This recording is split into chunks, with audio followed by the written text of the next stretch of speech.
You're listening to the Cantina Cast, your home for thought-provoking Star Wars talk. Join Albert and Jonesy in breaking down the latest news, trailers, movies, and of course, your favorite characters from a galaxy far, far away.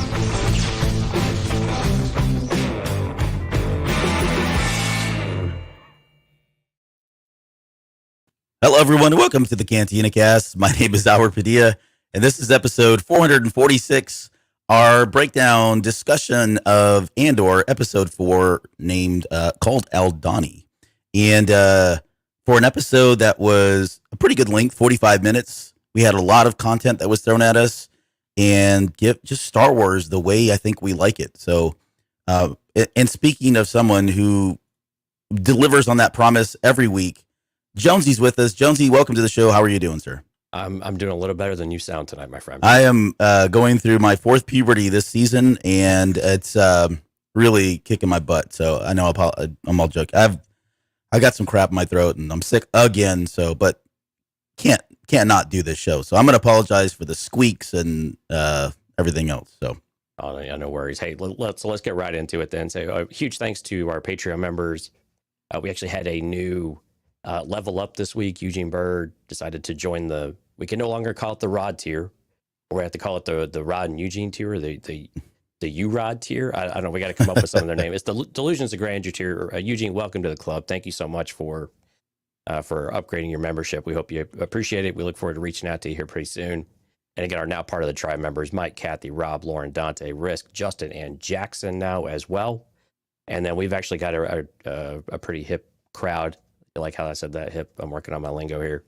In the live chat tonight, if you listen to the podcast, you know that we have a live stream as well. CantinaCast.com/YouTube. Steph, Dale, Jonathan, Rob, Kathy, Sky, Dante, some folks in the background. I know you're out there. Oh, Eugene's there too. So thank you guys and gals so much for coming out. Apologize for the late start here, but we will make up for it with 17 hours of content tonight as we get through episode 4 of Andor. But no, yeah, seriously, thanks everyone for coming out and visiting the show. We had a little bit of news this week, but it was this week in Star Wars had a couple things. We have a new intro for the High Republic, which was a bit exciting. Did you get a chance to take a look at that during the show? Yeah, I did. I got to see that, and I got to see well, I don't want to spoil your thunder, steal your thunder, but yeah. No, they had we haven't had one of these, the High Republic shorts, those little animated things in a while. Yeah. And I was like, whoa, this is so cool because Path of Deceit comes out next week. I think it comes out officially on Tuesday. Right. Boy, that sounded fun. On Tuesday, Path of Deceit comes out, which I recommend. We'll have to talk about this at some point. I don't know when, but I recommend the book. I've had a chance to finish it. It's got some great stuff in there. It really gets you enticed and set up for phase 2 in a lot of cool ways. But the animated piece of it is pulled directly from that. So it wouldn't say it's not spoilers. I mean, it's kind of stuff that they get out at the very beginning. Right. But it definitely is kind of cool just to see those and to know that we've got more of those coming because I really enjoyed those. I feel like they didn't do enough, honestly, in the first phase. Like we had some pretty good characters that were done, but there were a lot that were just missing, in my opinion. But yeah, exactly. And Kristen Baver in This Week in Star Wars said that we do have another trailer, a video animated trailer coming. And so that sounds like that might be coming as soon as next week as well, maybe with the release of the book, the official release of the book. So that's pretty exciting because I'm with you. I think those are really great. They're great primers. Yeah. Really great to get you introduced to these characters that we don't know anything about now because we're starting over for the most part. But to get a little flavor for hyperspace and some of that journey where we thought we were in High Republic, we are, of course, 150 years before where we were at previously. And now we really get to see what the exploration of hyperspace actually looks like. At least that's what they're teasing us. And some pretty interesting and exciting things, I think, coming in. And early praise on the books. All 3 of them that have been released, early copies, have been very, very positive. So I'm excited to hear more of what you think once you feel a little better and able to share a little more robustly with me. Well, we've got to figure out when we're going to break that down too. It's actually slate, man. We got to pack slate for the rest of the year. It's pretty crazy. Really do. So yeah, all good things there. Let's see. Was there anything else that came out newsworthy? I think that's pretty much it. Yeah, just a few small things here and there, but I think given how your voice is doing, let's kick into this thing before we lose you all the way. Yeah. All right. All right, well, let's talk about episode 4. Excuse me. Let's. I kind of want to get your initial thoughts. Like, what did you think about the episode? Uh, Especially the way the last episode ended, and as we transition into this one, what did you think? I love this episode actually quite a bit. And again, I come each week. I'm probably going to go back to what did I think was going to be success or failure, because I think that's just we'll keep tabs on this throughout as we go. Yeah, and we've talked about the the gritty, the really lived in, the does it feel like the rebellion is dirty and all of those things. And yeah, they're hitting that with spades. But the question we had going into this week was, okay, when are we going to get the true politics side of things? And is that going to be what weighs the show down, or is that going to really be that next gear, or that special something that really makes it special? And oh my gosh, I got so excited because I think our early impressions with Mon Mothma, hey, Genevieve, I've got a crush on Genevieve O'Reilly. I'm not even going to lie. I'm just staring at her. I'm like, oh, she's so pretty, and she's just so cool, and, but man, her and Luthen, fantastic interaction. Well, I love the transition with Luthen. What's going on with the ISB, which we were right about. So It's kind of cool to say we were right about something. We get it right every once in a while. The politics and what's going on in the ISB is pure Empire, both good and the bad, if you will, in that respect of what we expect the Empire to be with a bunch of infighting, but also the ruthlessness of the Empire and the clawing and everything else that they have internally. And so I think we're getting this really good play. And I think right now that's starting to hit those notes. I really, really liked this episode, and that dichotomy of Andor out in the field and Mon Mothma and Luthen, playing in the arena, the authority arena. And as the Empire starts to suspect something is going on with this rebellion and not everybody believes it, it's really, it is building something really interesting and really exciting. And I'm really looking forward to it. And this was my favorite episode so far. I mean, we're only 4 episodes in, but I'm really happy about the direct rerun. So what about you? What's your early impressions? Well, the other thing that I think we kind of nailed or called was the funding of the war. We said in order for there to be a war, you've got to have deep pocketbooks. Somebody's got to fund this thing, in real life, and there's no exception made here in Star Wars. And so I thought the character of Luthen was kind of a standout piece for me, like beginning to end, right? And we'll get into that in a minute, especially when he converts into his alter ego. But the idea that he has so much money, and we kind of see where that money's coming from, but it sounds like he's funding this thing on his own, right? There's a whole dialogue, they have a whole conversation about the funding of it, but credits are an important aspect of this war. And it's just kind of cool to see him in that role. Like he's filling a role that, when we think about the rebellion, we always think about like the Leias and the Organas, but we never really got the background into the infrastructure piece of it, and we're starting to see some of that. So I'm pretty excited about that. I've always said I like my Star Wars politics, like I like my coffee, lots of cream, lots of sugar. So I'm not a huge politics person, but I can say that this stuff has me gripped. Like it is gripping for me, and is very, very interesting. And they're dropping names of characters from episode 1 or from the prequel trilogy that I'm excited about seeing now, and the dynamics. I squealed when Sly Moore's name came up. Yeah, I was gonna. We'll talk about her in a little bit because she's kind of creepy and cool looking and all that. But yeah, I mean, so it's just this intricate web of politics and espionage, and there's gonna be some double crossing going on here. It's all very good stuff, and all the stuff that we'd expect from somebody like Tony Gilroy. So from that perspective, I think it was really great. I think what I'm really liking the most about this series so far, it is a very character-driven series. Yeah. And that's not to take anything away from the stuff that's come before it, but there are times in the other shows where it's all about the flash. It's all about the CG and the throwback special effects and playing with action figures. And this is characters focused first. And we got that message from Gilroy. We got it from Diego Luna when they were on the press tour prior to the release, saying that this was going to be about characters, real world experiences, real world scenarios. And we're seeing that time and time again. And so the idea that these characters are this deep, you know what I mean? Like 3-4 episodes in when they really haven't had a whole lot of screen time is fascinating, because in my head, it feels like we are going to just get further and further. And I think it's going to I use this word a lot, but recontextualize, especially somebody like Mon Mothma's character. I mean, we all love her from the prequel trilogy. We all love her from the sequel trilogy, right? But did we really get to know her? No. And you think about the level that we get to know her now. I mean, we know who her husband is now. We know what that relationship's like.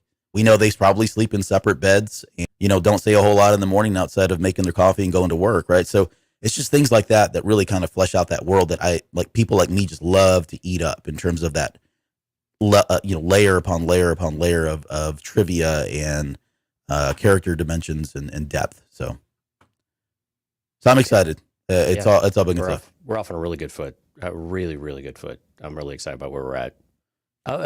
What do you think about Karn? I mean, he was very much an afterthought in this episode, but was that awkward for you in any kind of way? It was probably from a narrative perspective. I think it's great because it's like they're laying that thread down. Like he's not. If you think about it, we got so little from him, and the little that we got was probably no one expected that we would see Karn's mom, and that Karn would slap him. And that is the talking point now, right? We're going to be talking about, tonight, we're going to speculate on what the heck's going on there. But again, it's just more that everyday life of people in Star Wars and that the depth of the characters being fleshed out even more. Now, does it have any weight? Will it have any bearing on the galaxy? Probably not at the end of the day. But these small things like that do have will probably have big changes or big impacts to the future down the road. They're not going to just throw in, oh, mom hates him and slaps him, and then he moves on and we never hear back from her, right? Something about that. There's a reason why Gilroy put that in there, and that's his brother that wrote this one, I think. Was it Dan Gilroy? Yeah, I believe so. So yeah, there's a reason why he put that scene in there. So again, it's just stuff like that. I love that stuff. I would never expected to have seen that, or, well, I won't get into the Easter eggs, but like a ricotta reference, there's just all kinds of great stuff in here that were written in here with the dialogue. Yeah, it was really dense with the visuals as well, and some of the name dropping and the lore aspect of things. So we'll get into the Easter eggs, and we're not gonna. I mean, there's plenty of people out there that do really great jobs of breaking these down. So go follow those guys and follow and see their Easter egg videos. I do want to talk about some of them in a little bit, but we went in. I just like that we got some, and it wasn't in your face, right? It makes sense given where Luthen is and what he does that we would see a lot of those Easter eggs. There were a couple that were scattered in outside of that, like the ricotta reference, and we'll talk about those. So that's a good thing. I think the only I got two things that I want to ask you about. Number one, the ending. It just and again, it's not. I'm not dumping on the ending. It's just weird. The first episode ended like this, and we talked about it. We were kind of chatting back and forth in Discord, mentioning this, and I get it. I mean, it's, on some levels, I feel like they need to break this up, right? And when they get to that 45-minute mark, they're looking around at the script and saying, okay, in this 10, 15-minute section right before the end, or before the next story ends and, before the last story stops, or the first story ends, or the current story ends and the next story starts. Yeah. Somewhere in there, where does it make sense to cut? Where does it make sense to transition into the next episode? And there may not always be clear, very clear delineated lines of where the story needs to pick up. And so some of that's probably it. Yeah. Some of it, in my opinion, and I could be wrong, it's not necessarily a bad thing, but Disney wants to have 12 episodes. They want to extend this out. And so as a writer, they come in, they just write the script. Now they got to figure out, okay, how do we turn this into 12 episodes? So that's why I think we see some that are 30 minutes long, 37 minutes. There's no consistency, right? It's not like national, like broadcast television, like NBC, ABC shows where, you're going to have 40 minutes of content, 20 minutes of commercials in there, or whatever it is, whatever the numbers are, Yep. This is a little bit different. So where they slice and dice this is always odd. It's always peculiar. This one probably more than anything, because when it ended, I thought, what the heck? It's over? Okay, I guess we're over. The campfire, there wasn't this big kind of, and I don't need this, but I'm used to the big cliffhanger, or there's that one little piece of story that develops at the very end that keeps you coming back for the next one. And maybe they're doing that. Maybe they're just taking the approach of, look, the whole story is that, we've already laid all those earlier on in this episode. And so we got to end it somewhere, and that's just where we did it. But what did you think about the ending? Did it feel abrupt in any way to you? Well, actually, and to take a step back, I was talking to Stephanie about this today, and we were talking a little bit about, because I had the show on. I was trying to listen to a few things before we came on tonight, and the comment came up about it. These story arcs, right? About 12 episodes, maybe they're 3 story arcs, and I'm just beginning to think that's not a thing, right? I mean, and I'm with you. I think where you're going, that the shape that is very, I think is becoming very, very true. You are basically saying now that we're just writing the script. We're writing 12. We are writing a series. We are writing a one continuous story, and then we just got to chop it up along the way in the best way that it makes sense. There's not necessarily story arcs. They kind of feel like there's natural arcs to it because that's just how storytelling works. Episode 3 is a good example of that. Right. And the way it ended. The way it ended was kind of a nice, tidy way to transition to the next stage, right? But if you look at it, it didn't really have to be an arc necessarily. It was just, okay, that's just a really nice wrap up of this first phase of what we're doing. And I think that's what we're seeing here, though, is that there's just one continuous story. We don't go back and recap, when in the actual episode, we don't actually go and regurgitate a lot of what came before it, which I like and I appreciate because it helps your audience just stay on board. And of course, now you can skip intros and skip recaps and things like that. It makes more sense. But I'm actually enjoying that part of it. The abrupt endings, while it does feel a little weird just based on 40 years of watching TV, it doesn't bother me. And actually I think it's okay. Like, I really don't have much of a problem with it. It makes me wanting to watch more, which I guess is it. I don't feel myself getting, I don't know. I'm not getting frustrated by it at the very least, except I'm ready to watch more. Yeah. Right. And we have the unfortunate, experience of waiting an entire week, but yeah, right. We're talking about it and we're loving what we're getting. So I'm with you. Like, at the end of the day, does it really make a difference? Probably not. It just feels weird. Yeah, it's a little bit different. It takes some getting used to, especially when you have other shows that clearly, if you go watch She-Hulk at the same time, clearly they're episodic. I mean, you get a single episode, and while it's part of a broader narrative overall, it's very much a self-contained little episode. But no, it's not bothering me too much. And I think what we're getting in these episodes is so packed and so good that I think it's just working. I don't want to belabor it too much. I think it's just working, and I like how it's working. I don't want to mess with the formula. Whatever it is they're doing, as different as it's making me kind of feel and think about some things, it's working for me. So let's just kind of keep moving with it. So I got the last question I had, the second question, was the lack of flashbacks in this episode. Is that another byproduct of them just writing a story? And when they cut it, they were like, well, because, we may have a flashback that starts off the next episode because, that felt like the right place of it. So was it a conscious effort to say, okay, we're not doing flashbacks in episode 4, or was it just a byproduct of slicing and dicing and, oh, well, there wasn't one and there'll probably be more? Or are we done? Are we going to get more flashbacks? Well, I think we're definitely going to get more flashbacks. I think what we're, it's not so much like, do we need another one here? Do we need to have it continuously? It's like, where does it make sense? Like, where the character's going? They made a lot of sense early on of like that early journey of, curiosity, being a little bit lost, trying to find your way. And then ends up in this very transitory, part of his life, both with leaving Canary as well as leaving Ferrix, right? So that transition stage. Right. We're getting to that here. Now we're starting to learn, okay, we have new relationships that we need to learn, and there's no baggage behind it. There's nothing that you can really infer. So we really need to stay in the now of what he's learning with these folks as they prepare to storm the Imperial garrison. And I think along the same thing with Mon Mothma and with Luthen. They're giving you a flavor of what has come before it and the challenges that they're having and what has been changing in their lives in recent times. The Mon Mothma's comments in particular, it feels like she's being watched. She feels like she's under siege. And so I liked that there was no flashbacks because I didn't think they were necessary.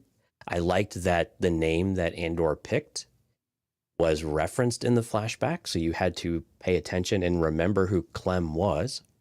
And in order to make that connection, and Clem was, I guess we'll effectively call him his father, maybe, or father figure. Adoptive father, I think is how it happened. Right. Yeah. He was the man who was with Marvel when they kidnapped him. And so, like what I did there, kidnapped him. It wasn't. Yeah. He stolen. Yeah, he was stolen. Anyway, I got to work on my jokes. Well, the Jedi would be proud too, but they would be. You're right, man. This is great. But no, we didn't need the flashbacks. And again, I think what was also really cool is when they start telling us about the event that's going to give them the cover as they storm the base and try to make the escape. If we remember from the trailers and the teasers, it's like, okay, a lot of this stuff starts making a lot more sense as to what they're doing in various stages of what we were seeing there. And now we have a lot more context, and we've already answered some of our questions early on, that we had a few weeks ago about what is this? What is this thing? We've never seen anything like it. Well, it's because it really doesn't happen that often in this galaxy. It's a rare event anyway. Yeah, and it's more of a religious type of experience. So that's really cool, and I was glad that we got that, and we have something to look forward to, probably in 2 or 3 more episodes. But it also gives us an idea about Andor in the uniform. It gives us an idea about maybe why Andor is captured. So there's a lot of things you could start to infer just from the groundwork, the set. But there was really no need to go back and start to retell something from the past until we get to a more relevant point. So I'm okay with taking and pumping the brakes on the flashbacks and taking a break from that until it makes more sense. What about you? Did it bother you at all? You're on mute. Sorry, that's probably going to happen because I've been trying not to cough on air. No worries. Yeah, no, it didn't really bother me. I didn't even realize it until the episode was over. I mean, I was so enthralled. I was, really trying to take everything in, and it wasn't even after the credits were running. I thought, holy crap! Wait a minute, there wasn't a flashback. It's because we've been conditioned, like the Book of Boba Fett. We were expecting the flashback. We were talking about him all the time. Same thing with the Mandalorian for the most part. I mean, that wasn't every episode that I remember, but right. When it came up, we weren't shocked or surprised, and there was a story that was being told. And it feels like there is a story that's being told, and I would hope they go back and continue to tell that story of him, getting what life is like now with these adoptive parents that have essentially abducted him, and how does that change him, right? All that stuff. I like the way you think. You're coming around. Well, okay. And the other cool thing is the story about Mimban, right? So the story about Mimban, he spins the story to make him look like a hero, basically, or someone that was in the trenches when the reality was something different. His Last Jedi kind of thing all over again, right? Mm-hmm. But we could have done a flashback to tell that. I like hearing it from the voice of the characters, and then that counterpoint when someone actually knows the truth or something different than what they're telling you, and to see that reaction rather than go through an entire show or an entire movie and then deal with the consequences of all those actions. Okay, well, those are the things that happen. I was like, no, let's just call them out and let's just see let's get their feeling and their impression on it, because it's in that moment of why they're telling you that story that it matters. Well, and that dialogue and that back and forth between Luthen and Andor in that moment was really important. I was going to say that was the debate when Mandalorian came out. Remember, that was the big debate about whether or not flashbacks were a part of Star Wars. Right? This was something we had never seen before. Should they be doing this kind of thing? And I think we've seen great examples on both sides, to be honest. So it can go either way. Yeah, it's a way you can do it, and it works. But it works either way. I mean, it just depends on what works best in that moment. Yeah. Hey, before we get in, we're going to get into the actual episode now. I just want to give a quick shout out to Neil Robeson, who is someone who's been on the basement many times with me on the podcast. He's a really great friend of mine. He was at Disneyland and scored this Andor sweatshirt that I've got on right now. Oh, nice. I'm going to turn around, but look, you can see the back, and you can walk us through it. I saw it said like Cassian on there. Cassian Andor. I'll tell you what, I'm going to spotlight you here. Oh, it's too late. I already switched over. Oh, okay. No, but it's cool. I really like it. It's the only thing I've got that's Andor, but yeah. I'm digging it. So thanks, Neil. You're the man. I appreciate it. Okay. You ready to do this? Yeah, let's jump in. Okay, so we get, before we even get into the episode, something new. I don't know if anybody caught this. I haven't seen a lot of people talking about it. Maybe it's not a big deal. It was to me because we follow the music, but the music was different this time. It's different every time, actually, just a little bit, but yeah. Has it? Okay, I didn't catch it. I'll have to go back and watch now, but this was the first time that definitely it had a faster, upbeat tempo to it. Still very similar. And what we're talking about is when the Andor logo comes on screen, the music is it's got a faster tempo to it. So I like that idea. I like it. And it'd be cool if it just continues to build and we get, and it almost sets up the very first scene, right? The adrenaline that's kind of rushing. Yeah, it sets the tone for the episode. Yeah.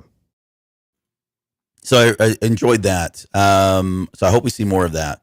But we get right into this whole kind of, I guess, for lack of a better term, this is the getaway, right? Thanks to Brasso tying up that one shuttle. Now there's really nobody that can kind of chase them. Right. But the first thing that stood out to me was that kick on the hyperdrive. Yeah. Because normally, we've seen it before. The Falcon that has happened in the Falcon. Yeah. With R2, right. With R2, yeah, when he got was it an Empire, right? Yep. Yeah. We saw everybody kind of. Yeah, and we've also seen it with, I think, in Solo, actually, when they injected the hyperdrive with the coaxium. Yeah.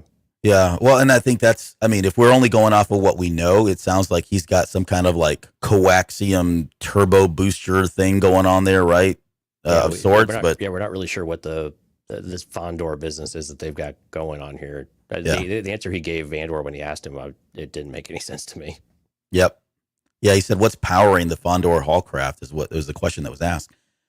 It could be a throwaway line. It could just be red herrings for us to eat up or whatever. But I think that what it does speak to, again, is just the wealth that somebody has. That they have the ability to have the finest of the finest, including experimental, vehicles or ships that people just normal people can't afford. Right? He's got the deep pocketbooks here to do something like that. And it's got all the bells and whistles, and we know it's got some surprises waiting for a little bit later on too. Yeah. He's getting into Luthen is really trying to sell this idea of, look, you can do so much more, right? And this is a continuation of the selling that he was doing, the solicitation he was doing back on Ferrix. But in that conversation, he does name drop a few things. He talks about, I should say, Andor mentions, the Alliance, the Separatists. He says guerrillas, partisan fronts. It's all the same to him, right? They're all people that are waging war, and he's one of these folks that's just a byproduct of that and has to deal with the repercussions and consequences. Everything, what rolls downhill or downstream. That's him. And so to him, it's all the same thing. But I should say, yeah, to him, it's all the same. It isn't all the same. It is to him, is what he's saying in that line there. Right. But Andor feels it's all useless. Like this is all pointless. Right. Yeah. For him, it's about surviving. I mean, we've heard this type of message before from these types of characters where it's for them, it's just the freedom, right? They want this freedom of life, and they don't want to admit or acknowledge to themselves that really they're not living any kind of freedom. This is like what Bad Batch is dealing with right now too. It's very reminiscent of what we hear Sid saying, to them in the Bad Batch trailer. You're not, or the Marquez sisters, just bring them up. Yeah, exactly. Another great point. You're not really free. Like you're just wandering around thinking you're free, but really you're all within the Empire's box, and there's nothing that you're going to be able to do about it. And the right thing to do is to fight against it and break out and try to free the galaxy, and make a difference. Yeah. You brought this up, but that whole catching him in a lie kind of thing was very interesting because that's the nice thing about Andor, right? It felt really powerful when Andor was saying it. Did. Right? I was on Mudon. I was in the trenches for 2 years, and we're like, oh crap, all right, good. Yep. And then he's like, nah, no, you weren't. You were a car. Yeah. But that speaks to his character too, right? He's able to sell stuff like that, which is going to be invaluable as, as a member of the Rebel Alliance and an undercover person and all the everything we expect him to be able to do here in just a little bit. But the reality was he was there 6 months. He was a cook, and he lived because he ran. He fled. Yeah. I know from a timeline perspective, this does line him up with being on Mimban with Solo. I doubt they ran into each other. I mean, I know people was saying, "Oh yeah, they probably did," but right, not that they would have known any difference anyway. They were in the mud and everything else. Yeah. Yep. So yeah, it's he's a good liar, and I think you're going to need that. He's going to need that. I think he's going to show those skills as he continues to infiltrate things, especially with this whole garrison heist that's coming up here very soon. There is that eerie prediction that Luthen makes about saying you'll ultimately die fighting these bastards. Right. Yeah, that kind of gave me chills. I was like, oh, well, yeah, he's not wrong. That certainly is going to happen. Well, I mean, and that's Luthen's point, right? You're going to give it all up at some point anyway. Anyways, right. One way or the other. Do you want to do it in a way that actually makes a difference? Do you want to give it? I mean, Luthen says give it all at once, but really what he's saying is, do you actually want to, do something that will actually spark, maybe not in so many words, but spark a true rebellion and really initiate change within the galaxy and show people that there is a way forward, that we can break out of this. And in Luthen's respect, when he's talking to Vale a little bit, it's unclear about whether or not, when he tells her he thinks things are coming together, how true, like, is that a real comment, right? Because it's moments like this, he's getting the guys that he wants, the guy that he wants in particular with Cassian, but he also knows there's other things not working so well, as we learn later on with Mon Mothma. And so I'm a little unclear. It's hard to tell if Luthen's always telling you the truth too, right? He's kind of dropping truth bombs on Andor, but does he? I mean, he's probably a great liar as well, Yeah, I mean, he's a propaganda machine.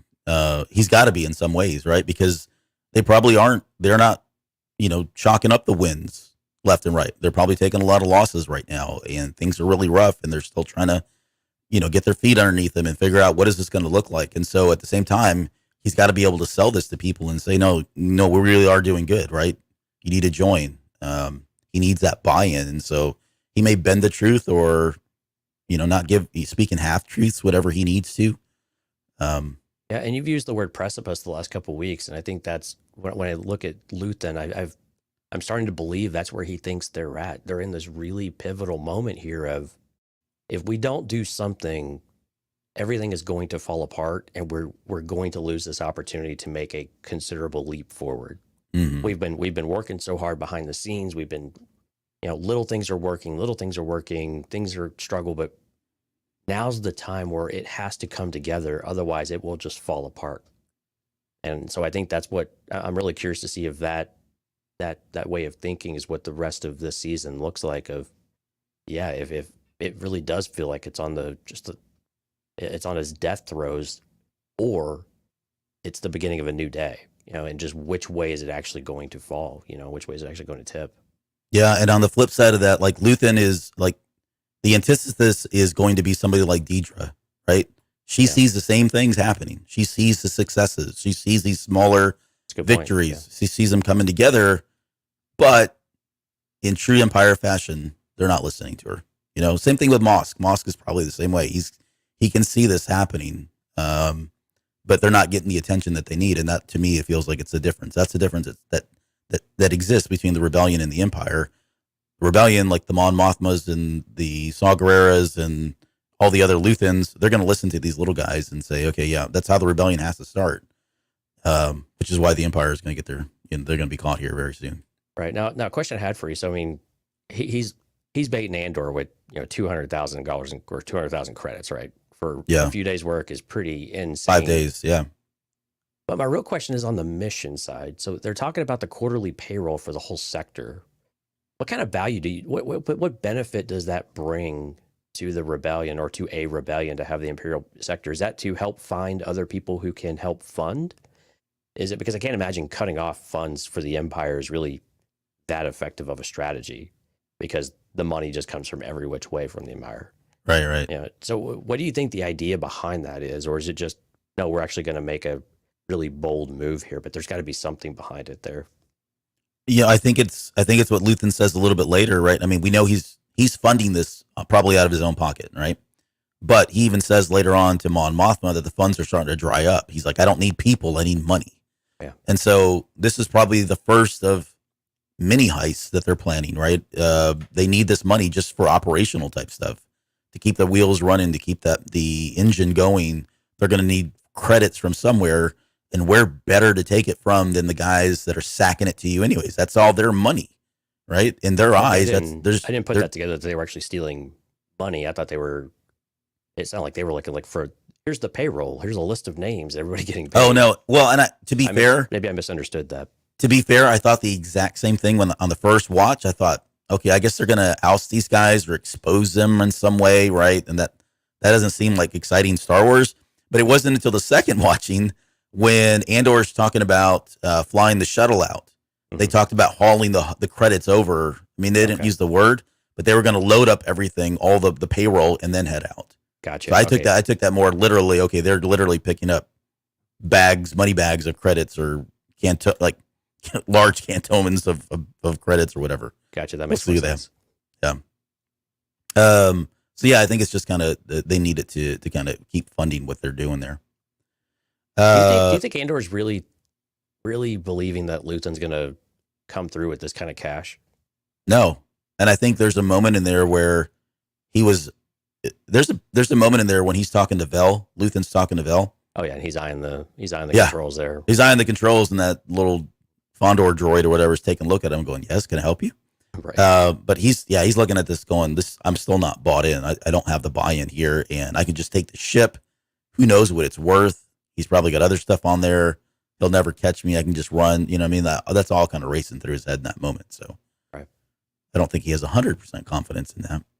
Yeah, I mean, because Luthen's been flashing some cash. I mean, he just kind of pulled the credits out there on Ferrix. So, I mean, clearly he's got some sort of funding behind him. But yeah, it still feels a little too good to be true. Well, it's so funny now when you think about it, the perspective of he was trying to get, a couple thousand credits or whatever just to get off world, and Luthen flashed 40K, and he's thinking, my God, I've never seen that much money in my life. Yeah, now and then he just quintupled it. Yeah, he's like, yeah, here's 200,000 for 5 days of work. I mean, like, provided no big deal. Yeah, I mean, right? There's a whole survival aspect of it. So yeah, I bet he was thinking I should have asked for 80,000 on that star path. Right. Okay, so let's get to Coruscant. There's a very familiar shot that's in just about everything, where they pan over the top of the city skyline, from a top down view, aerial view. I've always loved that shot. It happens in everything, movies, television. I was just enamored by the fact they did that with Coruscant. Like, just being able to see that particular shot and see Coruscant in general in the way we did in this episode is just wonderful. I love the fact that we're going back to Coruscant. We're getting these different angles. Yeah, and it's really cool. The more of the white and gray palettes for the most part, and Luthen's place is a little bit different. Of course, Mon Mothma's car is very different, but everything is a bit washed out. Yeah, just a little bit. But I really like that, though, that this sterility that the Empire brings even to something as lively. If you remember Coruscant from episode 2 in particular, everything was so colorful. Everything was different color speeders and everything, it just so vibrant. And now it just feels like it's this very pallid type of environment that the Empire is just completely, I don't know, subjugated. Maybe not subjugated is the right word, but it definitely has had an influence and has this weight, this blanket over even one of the most life-filled cities / planets in the galaxy. Yeah. And maybe, if you're running around in fancy colored cars and stuff, you're just sticking out like a sore thumb. You're putting a target on your back for the Empire to watch you. So conforming to the more neutral palettes and staying, keeping your head down, and that may be part of it as well. They're just kind of pounding that into the people and pounding that into the culture of it. So ISB. So the Imperial Security Bureau. So we finally get it confirmed, and we go and we see the meeting with the ISB roundtable, all the regents, I guess, the sector owners or the patrol people, the people who are responsible for it.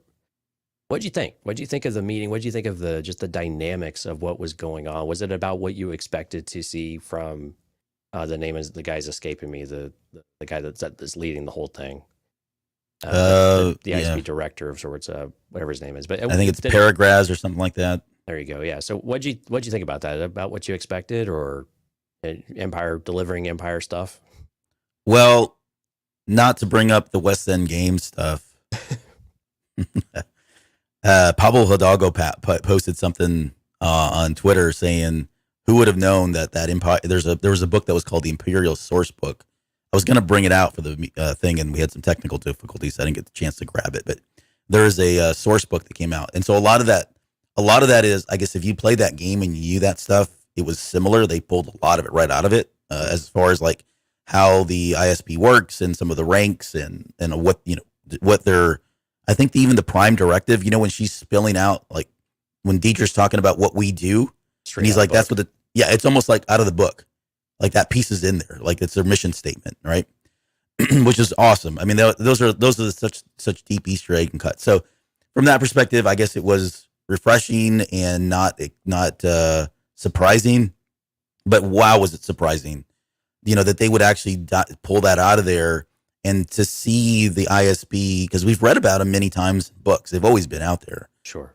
But the level of detail of that we're getting of how they operate, and just the inner like team fighting that's going on, right? That trickles down from the highest level. You know, you've got Thrawn and freaking Krennic going back and forth, fighting, vying for, power and wanting the attention and all that. Even down at this level, it's happening too, and that's just part of the culture of the Empire, and ultimately what puts them down, puts them in. So it's cool to see that consistency, that this is how this disorganized, dysfunctional power struggle game that's going on with the Empire is even in the ISB. Yeah, and his speech, his response to Deidre's definition, which was, of course, exactly on the money, but he said it's 100% wrong. Mm-hmm. It was very much reminiscent of the Grand Inquisitor, actually, from Obi-Wan. Mm-hmm. With a Jedi, it's like an itch. They can't help themselves. And here he's equating it to, this is like an infection. Yeah. And we're the cure. We're the med pack. We're the ones out there trying to find the cure and find, address the symptoms to find the root cause so we can actually eradicate, all of this. So it was interesting to hear the analogy and the comparison of how that, how he viewed their directive. And then to a little bit of that parallel with what the Grand Inquisitor had with the Jedi. Yeah, no, that's a good point. I like that. I really enjoyed that healthcare provider analogy that he used. Provider. Yeah, that was fantastic. But here's where I have a problem with it. And I'm 100% sure this was on purpose, right? It was written this way. He's going in, he's saying those things. Okay.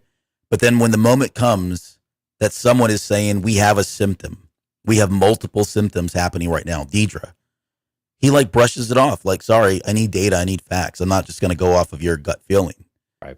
And on some levels, I understand what he's doing, but that to me seems like that's the arrogance of him, like he's asking people to do this and to be that way, but only as it suits him, only if he agrees with it. So anyway, I find that fascinating that he would get on that soapbox. And then when somebody actually did try to step up and say something, he's like, nah, sorry, we're not going to pursue that. We're not going to follow that. Well, it's very much like in Empire Strikes Back too, right? When they were fighting about, I thought the hot system was supposed to be devoid of humanoids, and if we chase down every lead that we ever had, it was that same mentality that we see, 15 years later or 10 years later, whatever it might be, when we get to Empire Strikes Back, that same arrogance of like, hey, we have something, we're chasing down every lead, but we don't want to chase every lead down. Let's just be clear. But I mean, I also get the galaxy is a big place, and I think you do want to run your organization off of data. And I think that's where Deidre keeps coming up short, is that she keeps talking about, well, it's a gut feeling. Like she presents the data, but then at the end of the day, she's like, well, it's a gut. But the things that she was successful in doing and that she was saying, though, was that we are seeing trends. Like these are developing. We are starting to see this. But then he starts to get all, well, he's done his paperwork, but you haven't done your paperwork. Mm-hmm. I mean, and it's silly things like that of like, well, it's really important, but how important is it really important? So he seems to think really highly of her and that she has a career, though, right? It sounds like she comes highly recommended. She's there for a reason, but she hasn't been there long enough to really earn her stripes and earn, kind of get that credibility quite yet. Yeah, she doesn't have the clout yet. Yeah, exactly. Yeah, the other guy's got 8 sectors and he's been there for a long time and knows what he's doing. He knows the protocol. He follows the rules, follows the way you're supposed to do business, and so you get that credibility, which is of course garbage, but that's bureaucracy at its finest. Yep. Yeah, no, the red tape, that whole line about the paperwork, man, I've been there. Like, yeah, I've fallen behind on my reports or whatever it is. Your TPS reports. Yeah, exactly. So we kind of jumped into that scene, but just going back to this one, the MacGuffin was that star path thing, right? And we know that Deidre was over that sector. It looks like it was stolen. Like she seems to be over the sector of Steel. Was it Stalingard? No, what is it called? Steel Guard. Yeah, Steel Guard. Right. Excuse me, Steel Guard. Sounds like it belongs in Thor or something. Yeah. So that's her connection there. They mentioned that Ryloth is out of control. When is it not? I mean, not surprising. Yeah, not surprising with the Twi'leks there. Yeah. Did you catch the conflict on Arvala 6? Yep. Arvala 7 was from Mandalorian, right? Mm-hmm. But so I don't know. Again, these are just little small Easter eggs. They're probably nothing that's going to manifest into anything that's going to impact this story. And And then of course the big, the big one, right? The deployment of resources to Scarif, right? yeah. And I have in the show notes, I wonder why, because, the construction that's going on there with the Death Star, and I hear it's a wonderful vacation planet. it's beautiful. It really is. Beaches, palm trees, white sand beaches. Perfect place for a date. Yep. Sunrise, sunset. It's a great place to blow up in the summer. Okay, let's talk. So we go back to the, I guess the Aldhani airspace, and we get the Cassian using his father's name, Clem, for his phony name as part of the mission. And then there's the Kawadi signet as down payment. So we talked about this a little bit, but that blue crystal, that Kyber crystal, which is like a half Kyber crystal. Right. Yeah, it's not a complete Kyber. Yeah, and I know people have been like, "Oh, this is a Kyber crystal. It's used in it's in lightsabers," and I'm thinking, well, yes and no. So it is a half Kyber, half Sky Stone. Right. I don't remember that might be a Legends thing. I couldn't remember, honestly. Yeah, I didn't get a chance to look that up. But we got the name drop. I squealed when he said celebrating the victory against the uprising against the Rakatan Empire. Mm-hmm. That is like got Albert written all over it. Like anytime you bring up the Rakata and what they went to is really cool stuff. And I would never have thought we would have gotten a reference like that. So it was kind of neat to see that. Can you summarize it like in a sentence of what it was? What, the Rakata? Yeah, just for people who may not be as familiar with it. Oh, they were an ancient alien race that built star forges to create stars and planets and everything else. But they were hell-bent on enslaving the entire galaxy. They're worst of the worst people. They're ugly looking, super tall. But yeah, that's kind of where they were. So they're kind of like the precursors, right? There's rumors that, yeah, no, not like that. They actually, there's rumors that they created, human beings and stars and nebulas and kind of like the, like father, son, and the daughter, right? What are they called now? I'm trying to remember like the Celestials. Celestials, thank you. Yeah. So where all that fits in, I don't know, but that's kind of in a nutshell who they are. But they enslaved a lot of people, and so this was part of this uprising that people stood up against them and took back what belonged to them. So right. It was a cool reference. So I guess the crystal itself, does that play any significant role in here? Is that just something that Luthen is using to give to Andor as a, hey, I trust you, and it really has no value, or he doesn't, really care about it, but it's the perceived value. It's the getting the buy-in from Andor to take that next step for him so that he can find the buy-in on his own. Or is this going to show up later on as kind of some pivotal thing that's used to power up, I don't know, special weapon, or I don't even know what the possibilities could be, honestly, with something like this, because it's never been shown. But what do you think? Yeah, it's really interesting. Luthen wore it around his neck, so it's got to be, presumably there's some sort of personal value to it, how he got it or whatever it was. And I think it was also interesting that Andor put it in his pocket. He took it off of his neck and put it in his pocket. Now, presumably that was to hide it, so it didn't seem like he was carrying around something of exceptional value or, something to that effect. But I'm that's kind of how I took it, but yeah. Yeah, but I'm curious, though. Does it have some sort of intrinsic power to it? Like you were saying, does it power something up like we've seen in High Republic, to that effect? That seems like that would be pretty uncommon, but we also know that Luthen has a pretty special ship too. So is it something that could use in an emergency? Or is it really, like you said, it's really just more of a personal connection of saying, okay, I'm going to trust you with something that's really important to me. Whether we believe Luthen or not is maybe a different story, but this is how I want that back. It's one of those come back alive type of conversations. And it's just between two macho ego guys. So maybe it's just how they say, I like you, please come back. Mm-hmm. We need you type of thing. And I like that Luthen told Andor that, I came for you. Not a surprising statement, but in kind of in that same vein that the box would have been great, but I came for you. You're way more valuable than any piece of equipment. And here is the proof of what I'm willing to do and put behind it, not just making you empty promises of money or potentially empty promises of money, but here's something that has a lot of value, not only financially, but also personally to me, that I will want to come back, and I will do what it takes in order to make sure that you're supported in whatever way I can. So I think it was more of that type of extension rather than maybe any use to it. But I think it would be really cool if there was some sort of use to it.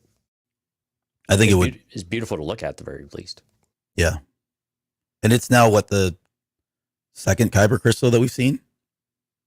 Yeah, I believe so. His mom had one.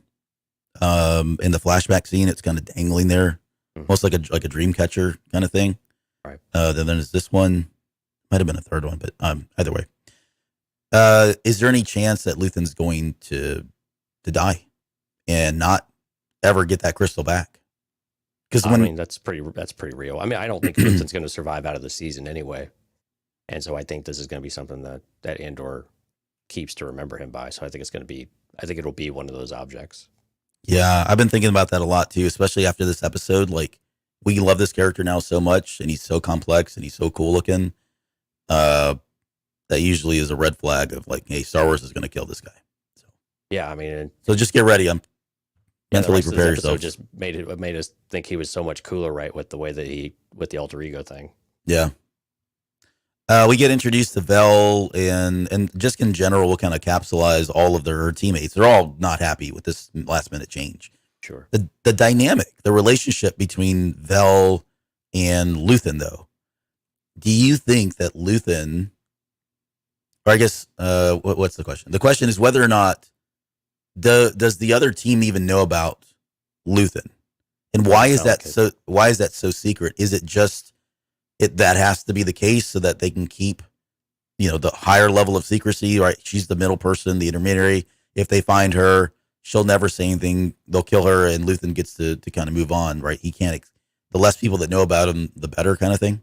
I think absolutely true, and I think Bix was the same way, right? I don't want to put you in touch with my contact, and if it wasn't Andor, then who knows that she would have done anything like that at all. Right. I think Vel's the same thing. I mean, she was telling it to Andor, we don't talk about him. No one knows about him. And so I very much believe the rest of the team does not know who is actually, I don't want to say pulling the strings, because I don't want to diminish the character at all of Vel, because I think that she is a strong leader, and he wants her to lead.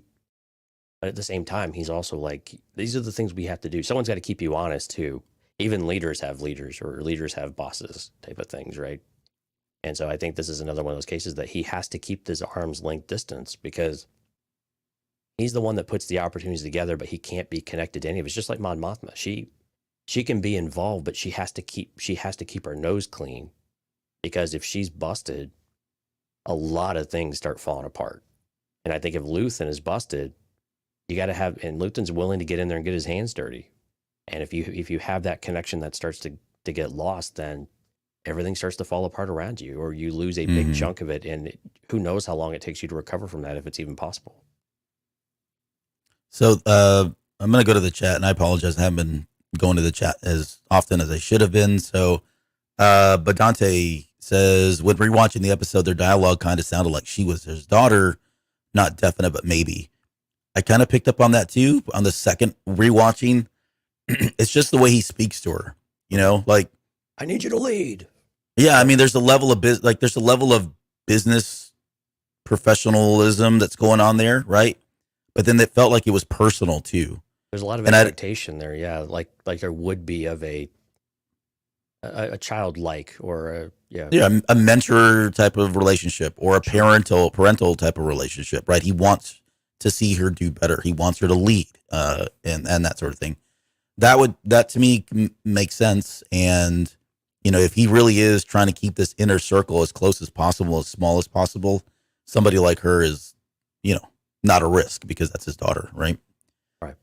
So I think that's a viable theory as to who she could possibly be. And there's usually always some sort of history with characters like that, who are willing to completely not obey, but honor everything they say and not betray their trust, and to keep their identity a secret and not lay them out to the rest of the team. And so she probably owes him for something, and very much, and maybe it's a very similar to what Andor is experiencing now with Luthen, and right. Something there. But we'll have to see if we get any kind of backstory there.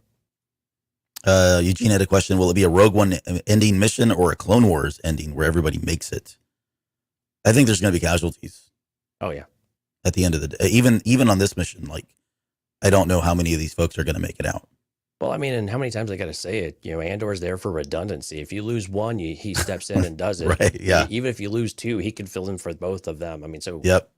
And unfortunately, it sounds like it's going to be this kid. The bright-eyed, kid that's got the.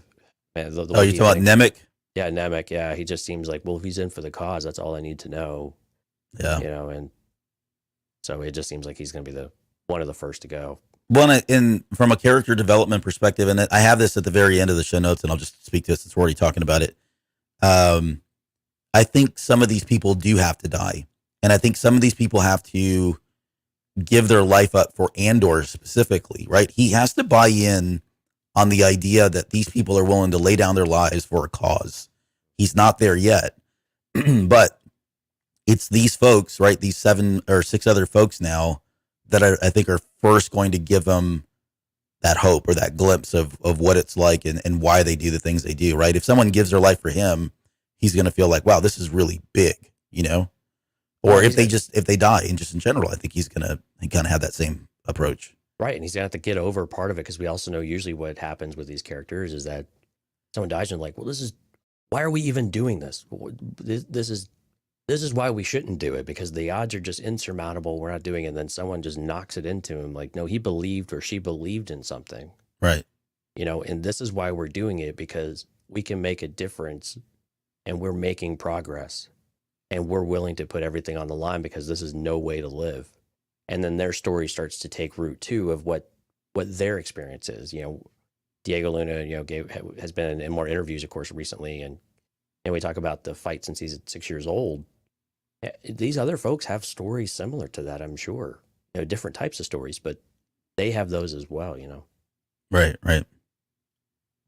Let's quickly just talk about the Morlana 1 scene. So we go back to Belvin, I think, or is it Blevin? Belvin. Blevin, yeah. I think it's Blevin. This is what happens when we do this, like less than 48 hours, 36 hours. But Blevin is now there, and it's as we predicted, right? The Empire is all over this thing. They've shut them down now. Yep. And this whole idea that, they're in control. We've assumed control. And the last straw, they've been screwing up for a while. So, yeah. Yep. But, and then they had to do an action report. I was like, boy, that sounds like every major incident that I've had. I've got to do a post-mortem report on those things. So been there. Let's do a lessons learned review. Yeah, let's. All right.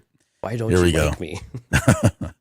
I thought it was hilarious that the chief was like, but I wasn't even there. I didn't have anything to do with this. That was a pretty good line for him because he was the one that kept saying, "We're not doing this." And like I said, he guilty by association, and Mosk raising his hand. He's like, seriously? Right. These guys are like so by the book. They only speak when spoken to, and that sort of thing. Hey, but you know what? I mean, they didn't fire him, right? He even says, "I'm not letting you go. You're still around." So, and him being Karn. Yeah. So do you think he was sent to Coruscant? I mean, it sounds like he was sent to Coruscant, right? And maybe that's just where he's from. Do you think that's why he ended up going back there? I think so. He might be on some kind of administrative leave, Yeah. And these types of things happen. I figured it was something like that, but I didn't know if they had more interviews of him going to go get his after-action review back down at the station type of thing. Yeah. I mean, the way I see this playing out, he's probably down in the dumps. He went back to mom. Mom's going to make him a hot bowl of soup and pat him on the back and say everything's going to be fine. And then he's going to get a knock on the door, and it's going to be Deidre, right? I think she's going to come knocking and saying, "Look, I need you to give me more information. What do you know?" And I think she's going to bring him in, like either hire him or whatever. And I think he's going to say, "Hey, you need to look at Moss too. Like, let's get this guy because he gets it." And I'm putting together a team. Exactly. Putting together a team. So I feel like that's where this is going to go. And so he may not be working for that security group anymore. He may be working for the Empire directly as some kind of they made a mention of her administrative staff or something. Like that guy that was saying, "Oh, they spelled Ferrix wrong." Like, I know that guy. He works at my company. When he's looking at the reports, it's like you're not focusing on the more important stuff. But yeah, that guy. Like, it does sound like she's got a staff of a group of people that work for her, right? So I can't see why she wouldn't hire this guy at this point. Yeah, or I mean, at least use him, because I mean, again, it furthers her agenda. She's got proof, and these are the people that were there. And if she finds that they're dedicated to the cause of sorts, if they're one of those types of folks that would join the Empire or to help out, they're a resource. And again, if it's gonna progress whatever her agenda is, then she's gonna jump all over it. Right.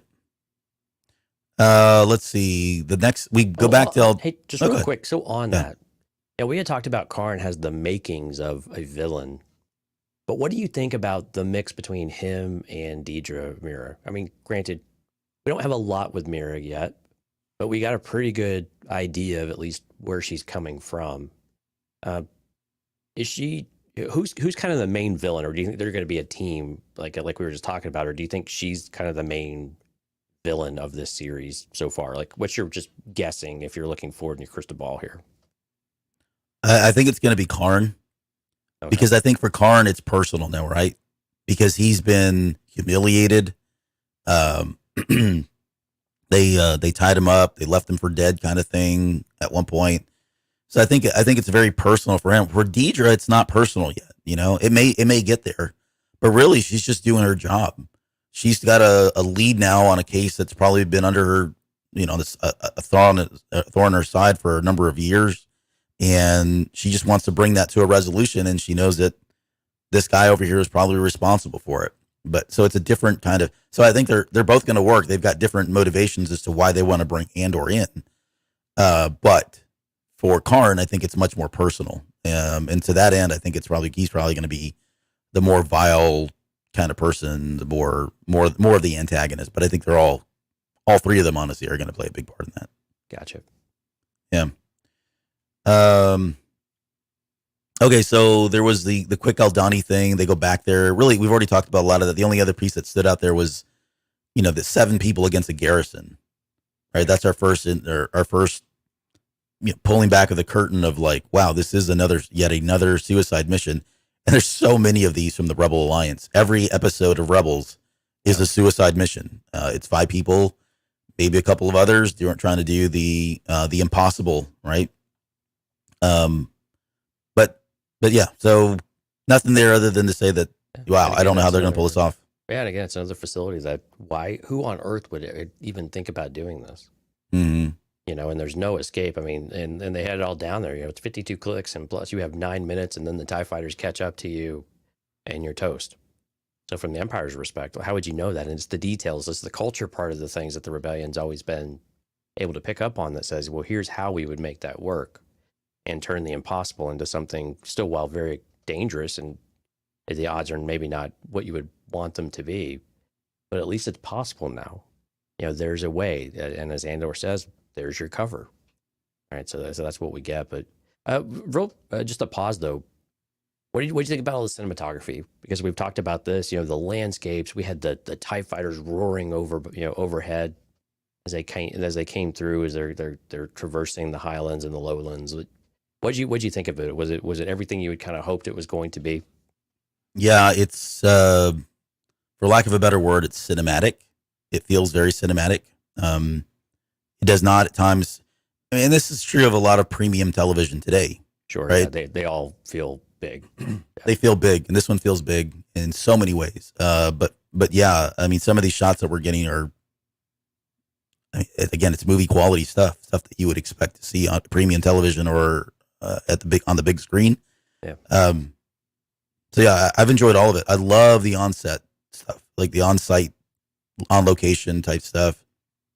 It's really hard to see where so many of these shots I know are not. I say that, but are not the volume, Right. So we also know they can't all be 100% real either. I mean, you don't really have TIE fighters going across, and the Coruscant stuff, I imagine there's some sort of.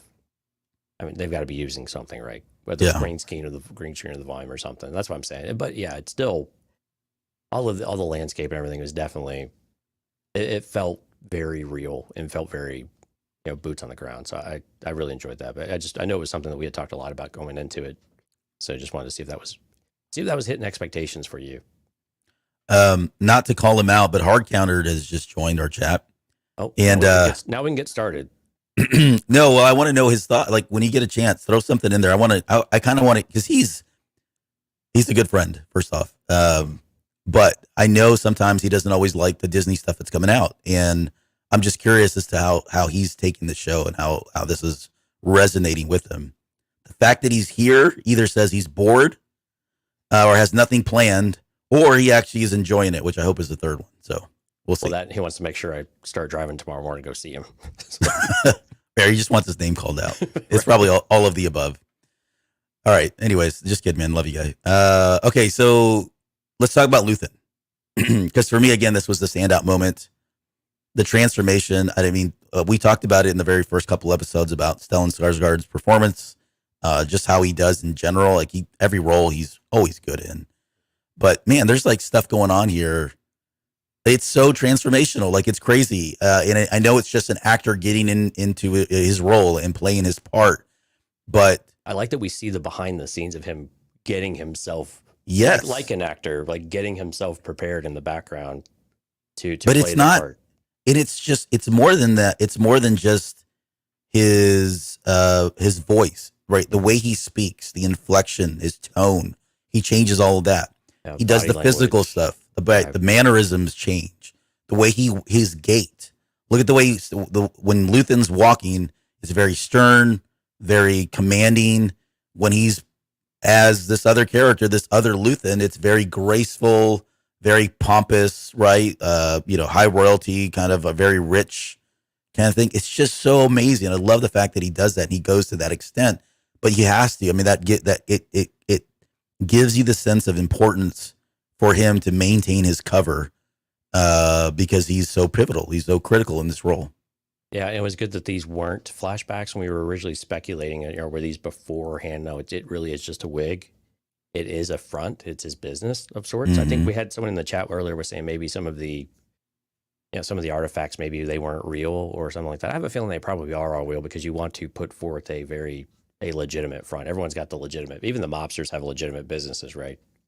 And so, but I like though that we do get a very different character. But what I really loved about it was you could really feel the weight of how much energy it takes for him to put into that character. Yeah. And that's not him. And it is very difficult for him to continue doing. You just see how tired he really is. While he looks grumpy and tired already, now he's Dante put how perverse in there. I don't know if this is about Luthen specifically or not, about how he feels about this, this persona or not, but I could see where that might be applicable actually, where he's like, oh my gosh, I hate this character. I hate this guy. But you're saying Luthen is saying I hate being this person. I think that's true. Yeah. I think there's some level of that. Yeah, he certainly looks like it, because as soon as he gets back in the back, he turns it off. Right. It's down to business, and this is who I truly am. This is what I truly believe. This is why I am here, not to sell trinkets and knickknacks from the past, and to make idle conversation about history of Chandrila. Yeah, and just on the comment about I don't really like the idea that those items aren't real, because if they're not real, then it undermines the whole front, right? And plus, like number one, they got to explain where he's getting money from, and they could always just go, it's something else, and we're not going to tell you. But why go through the effort of showing all these things and making a big deal about how much money he has and all that if it's not real? It doesn't make any sense to me. Number two, the second reason why is if that's the case, if they're not real, then and we can talk about this a little bit later, but he's got stuff in there that I don't understand how the Empire is allowing to have it. You know what I mean? Right. And so then you could argue, okay, well, it's not real. So the Empire just like, oh, well, he's just a nobody and he's got fake stuff. Well, he's not making money on fake stuff. I mean, right. I don't see that happening either, Yeah. I mean, you'd get called out for being a fraud really, really quickly. Exactly. And there's a part of me that likes the whole Indiana Jones, the rare antiquities, type of atmosphere. It's just kind of fun. It just reminds me of, what was it? Last Crusade, when he goes to Walter Donovan's office. Yep. All right, let's move on from Luthen. Let's talk about the. We get some background on Aldhani. It's a distribution hub for the galaxy. I think that makes sense. I loved all of the colonization stuff that's happening. Right, the Empire coming in, running the people out. I think this was filmed in Scotland. These particular scenes, which is a parallel to the British, right, coming in and running all the people off the Highlands and running them down there and trying to take over that area and they did for a number of years.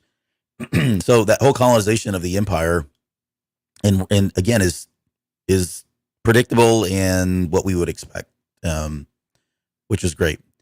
We get introduced to the whole team. So there's Skeen, Terramin, who's the AK-47 guy, Nemec, who's the sleepyhead, and then we've got Cinta as well. What did you think about the team themselves? Like, I know you mentioned they probably all have their own backstories. Do you think we're going to get everybody's backstory at this campfire here, or does it even matter for them, for us?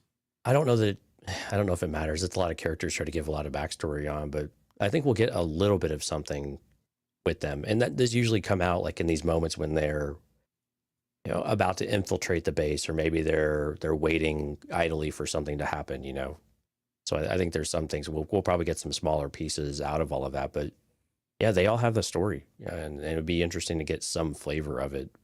Do we need to belabor it or get all of the details and write a new book about it or short story about it? Probably not. Yeah. But again, if one of them is to die, it would be nice to know a little bit about them, about what was so important about them, or what made them somewhat special. But again, it's a large enough team where you're not going to be able to do it in any kind of detail, I don't think. So my expectations are pretty low. And again, it's more about Andor's story.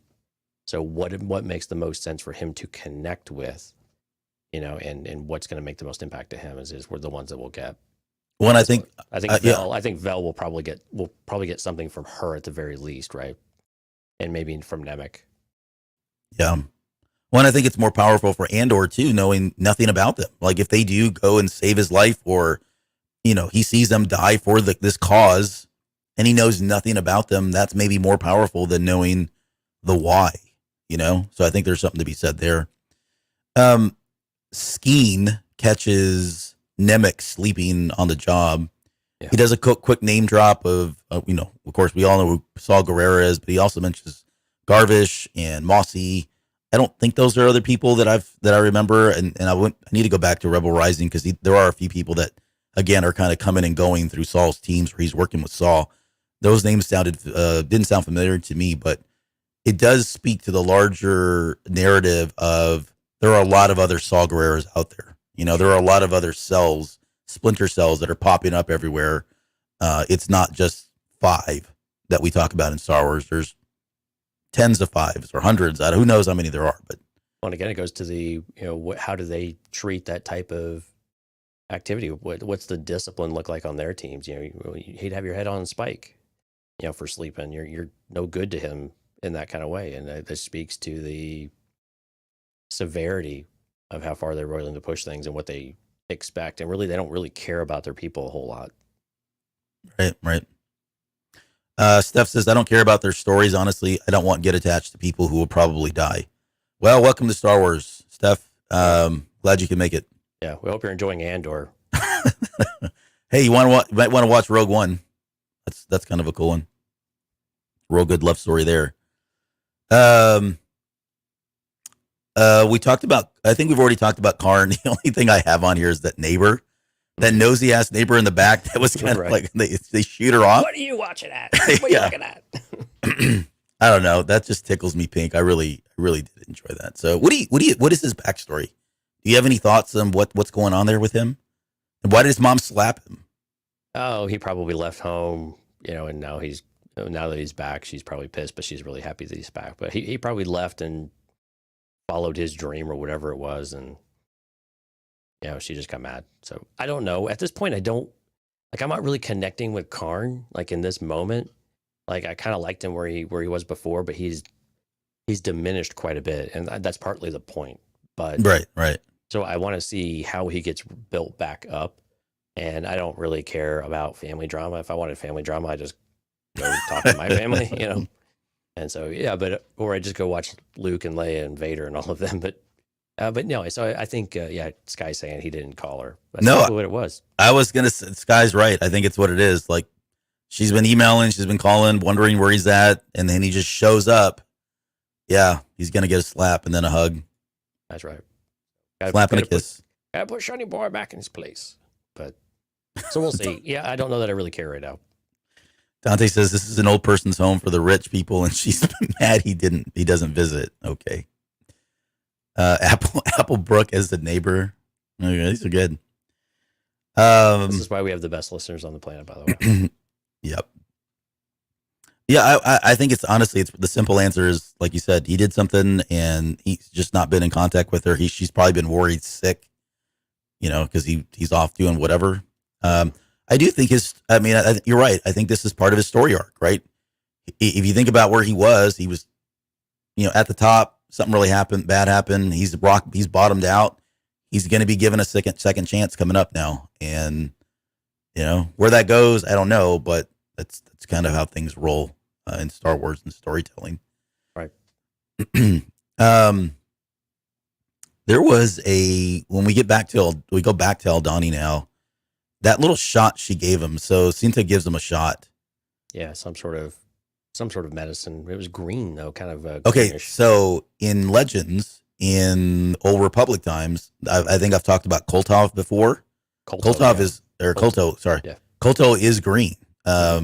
So that when I saw that, I was like, oh, maybe it's a Kolto shot, because she's like, oh, we got to keep the good. We're trying to, keep the good stuff. They keep the pain meds for true emergencies, not for people they don't know, basically.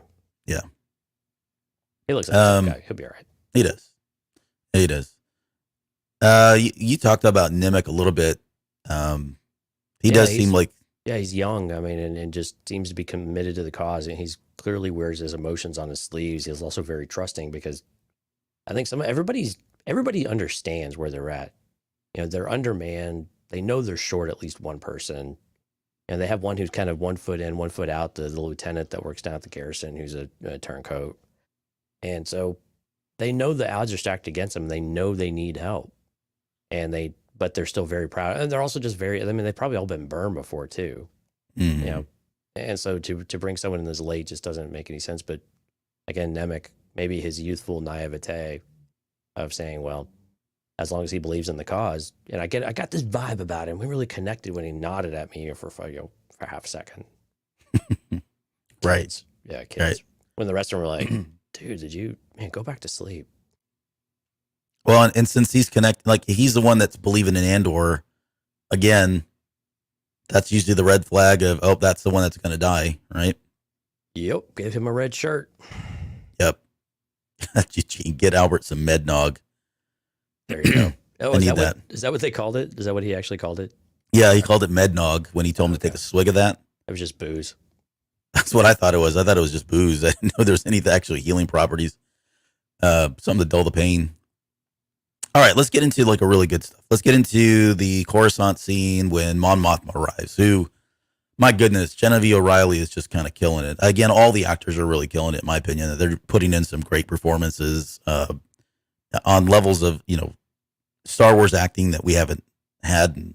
I mean, we get bits and pieces of it, right? But it's been a while since we've had this quality of acting, and she's no exception.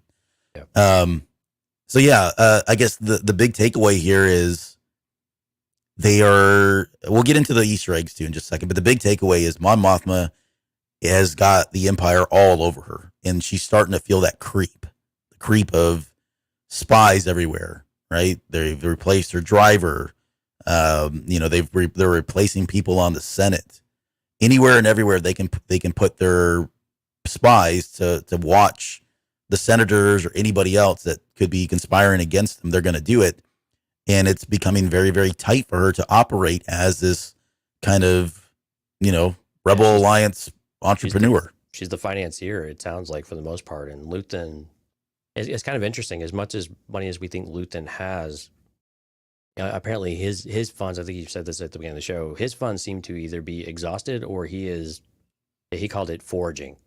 We can't forage forever. But to her point, it's becoming very, very difficult with all of the attention that she has now. it's very, very difficult for her to move money around to. It's something that they can get to. And that's what they're watching. I mean, that's what, the emperor's not dumb. And he's going to see and understand like where I don't necessarily care about her. I want to care about everything else that she's actually funding and who her connections are, because that's the part I've really got to root out. Sure, I can cut off the money, but I want to find out all of the other ones that need to be eradicated in the meantime.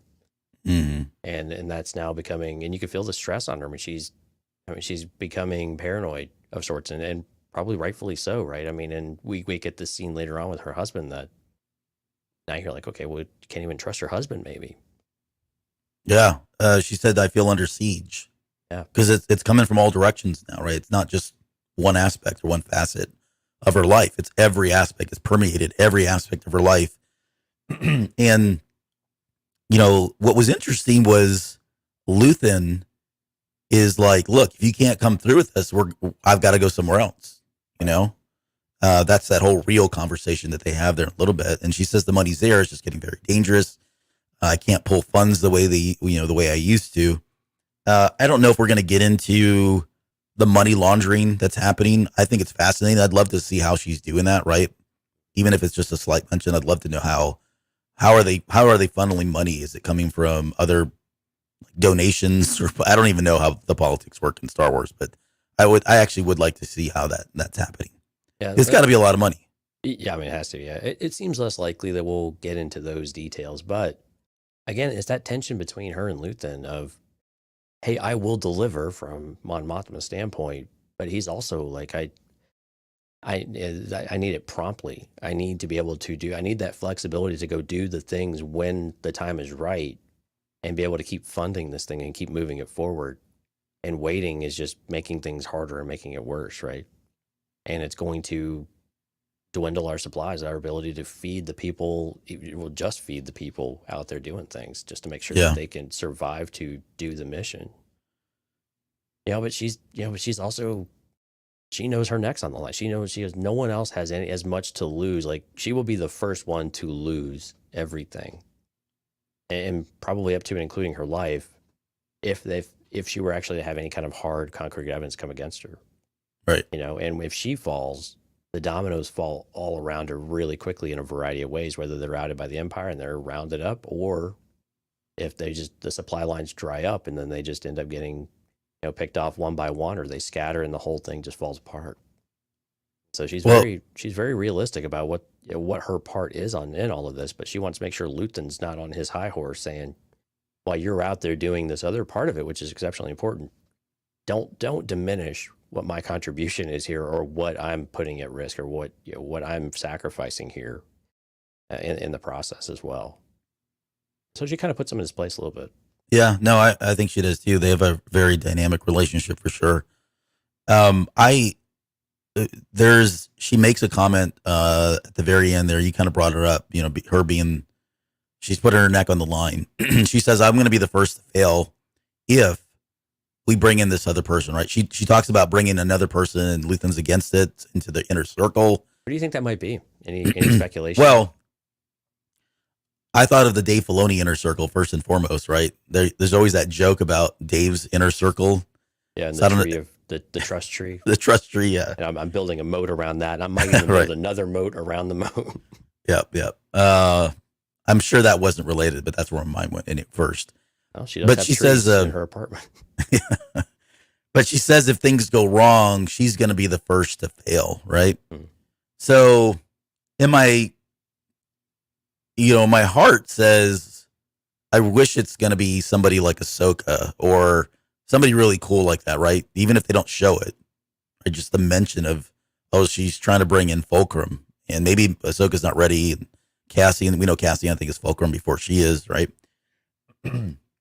But my mind says, if she's the first to fall, then it's got to be somebody very close to her at the same level, right? And so the maybe unceremonious, non-exciting person is somebody like Bail Organa. Would it surprise you if Bail Organa was not already in the loop, though? Well, I'm with you too. Because they've been at it for 15 years now, right?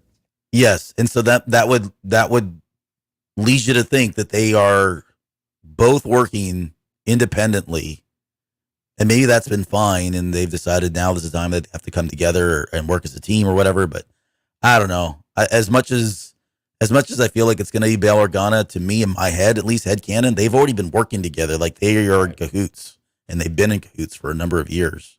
Yeah, that would be really surprising if he was only now coming into the inner circle. That Yeah. to me, that would be a little confusing and surprising in that regard, just alone. But we'll have to see. Yeah, I I mean, didn't know if there were any suspects you had out there that you thought maybe were, because I had a hard time thinking like, who could this actually be that would show up in the series? I mean, maybe the besides him? Centulas or like Dodonna. We haven't seen him or heard from him yet. Right. It could be any one of those people. But the fact that they talked about it, didn't say it, and she said it's somebody close, or she's going to be the first to fall. That means there's probably some exposure there to her because of her role or her relationship with this person. Sure. That feels like it's going to be Organa. Like it or hate it. Right, but she needs support. I mean, they need resources, and they need someone to take the heat off so that they can take some of that pressure off. And again, this is about expanding your goals too. Doing it in the small operation. And Luthen, I would think of, I mean, he's nervous about it. I get that part, but again, in order to continue the cause, you've got to expand operations, and you've got to bring more people in. And sure, it's risky, but you have to, who can you trust more than Mon Mothma, right? She probably has a hard time trusting anyone more than Luthen, or folks like Luthen, or like a Bail Organa or something like that. So it's you got to take those leaps of faith every once in a while. Yeah, I don't think it's a Saul Guerrero. I mean, it could be too. I mean, maybe it's Saul. But Luthen seems to know Saw Gerrera already, is my guess. Right. But does he keep him at arm's length, right? Is he like a Vel, or is he like those 7 people right now? And she really wants, like, okay, we need him in there. We need him closer because, we can do more with him when he's closer rather than keeping him at arm's length or keeping him separated. Yeah, well, and again, I think it's in what capacity is she trying to bring someone in? Is it more on her side, the political arena, the funding, the financing? Yeah. Or is it like you said, more like a Saw, like someone on the ground? And maybe this does establish the relationship with Mon Mothma and Saw, of where that, what they thought was going to be a useful, mutually beneficial relationship ends up being, no, we are not on the same page about how we go about doing any of this stuff. And maybe that's how that goes. But yeah, it's interesting. I don't know. It's not clear which avenue she's going. To me, it seems like it would be more of the political and financing arena for her. But who knows? Maybe she feels like there needs to be more than just Luthen out there doing this. Well, and there's one more line. Once they go back out into the shop area, he's got that double message that he sends her, and he says, "It's a daring choice, but I trust you'll have the courage to turn back should it be a bit much." Right. And so Saul Guerrera fits that line for me.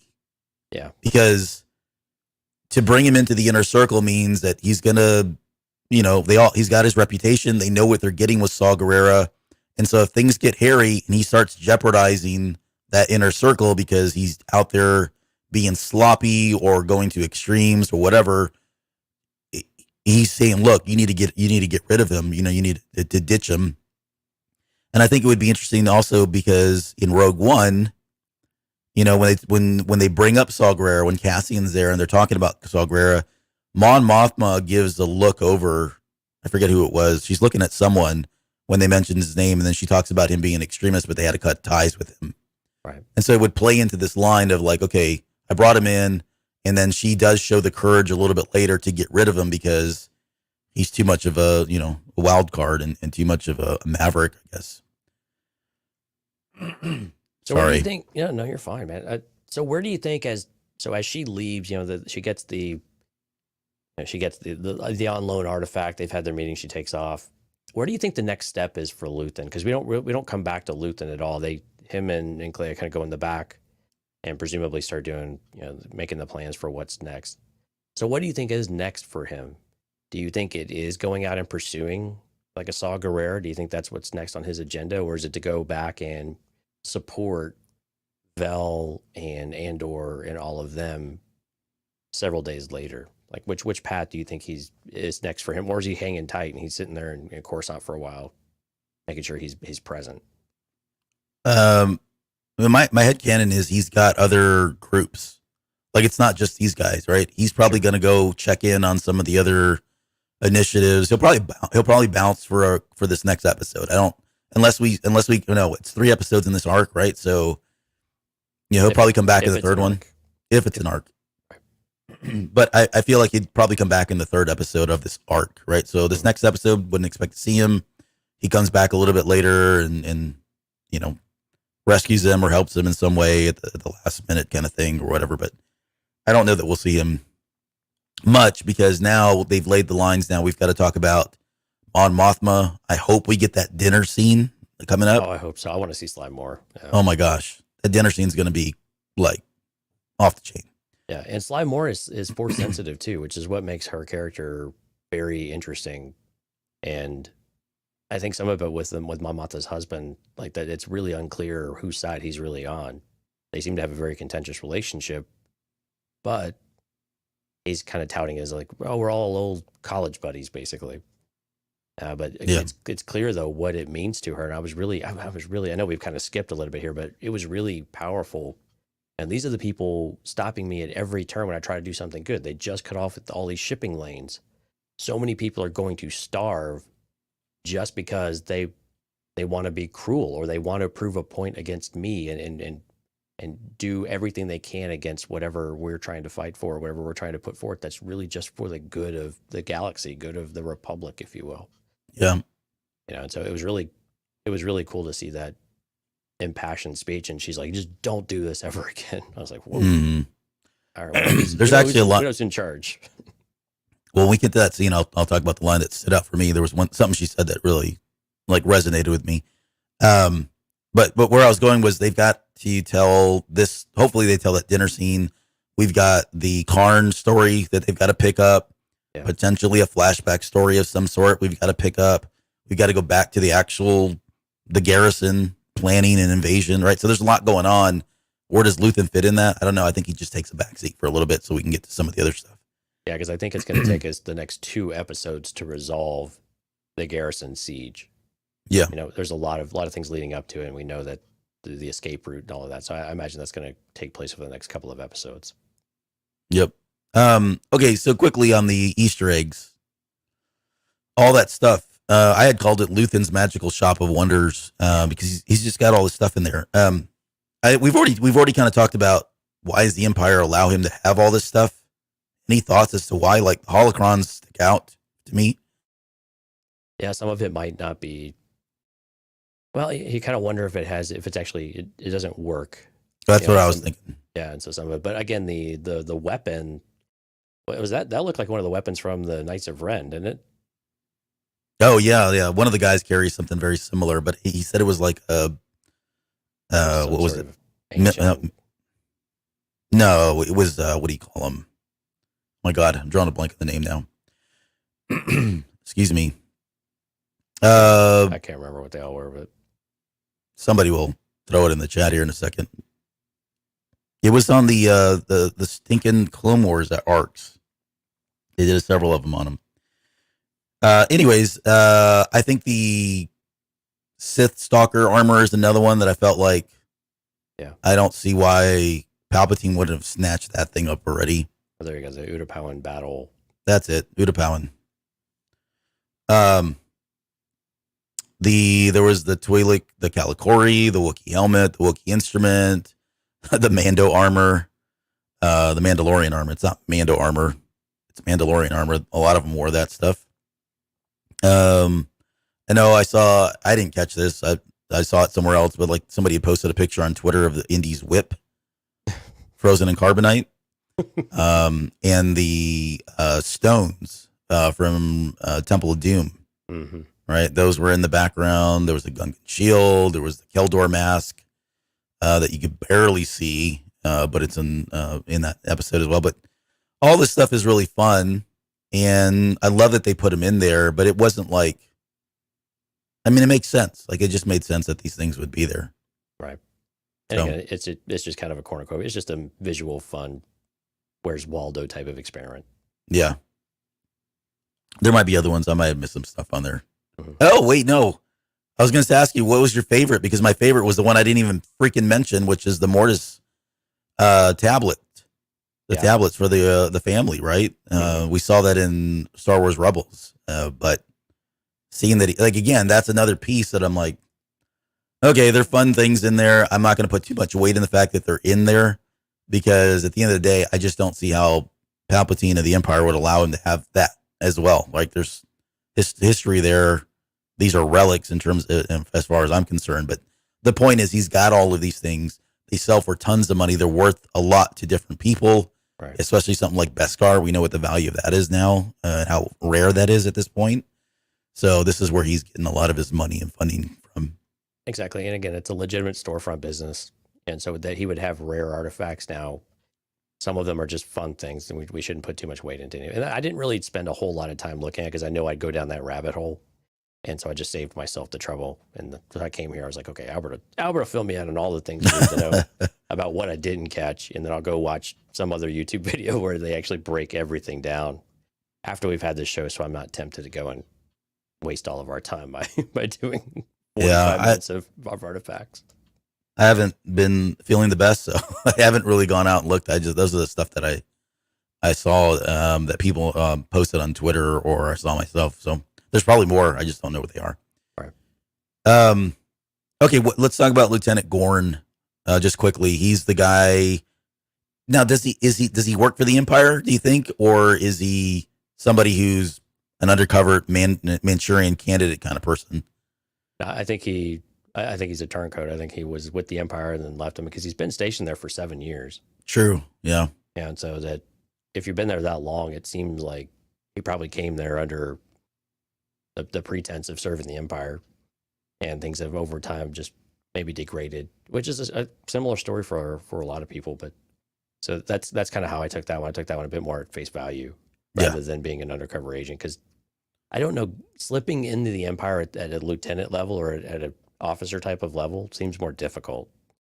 But what do I know? And again, the Empire is not exactly the well-oiled machine that we expect it to be, especially out on the fringe. Yep. Okay. We get back to Mon Mothma's place. Very lavish. I love the design of everything. The trees in there, little bonsai trees they had going on. But her wardrobe's pretty fantastic too. Yeah, that whole place, the whole getup was really elegant and extravagant. But can she have any bigger douche of a husband? Honestly, like, how in the world did this even happen? Yeah, he's got that little man bun thing going on in the background, or in the back there. And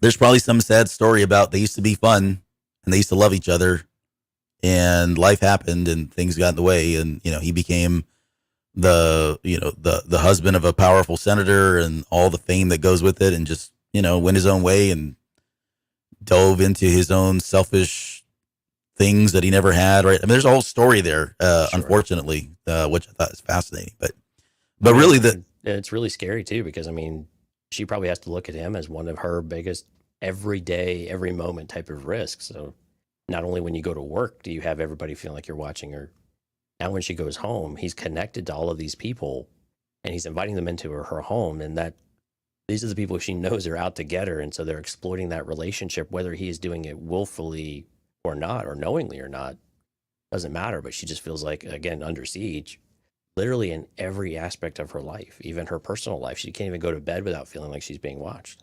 Mm-hmm.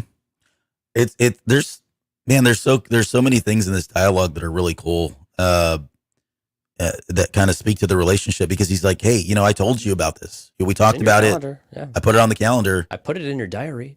And she's like, he's like, don't you remember me? And she says, I remember you wearing me down. Right. Can't even get it out. Because, I don't know. I've been there, right? Someone's just worn you down with this whole, I gotta have it. We're going to do this. And you're like, fine, whatever. Just stop talking to me about this. I don't agree with it. I don't like it, but you're going to do it anyways. So just go do it. Right.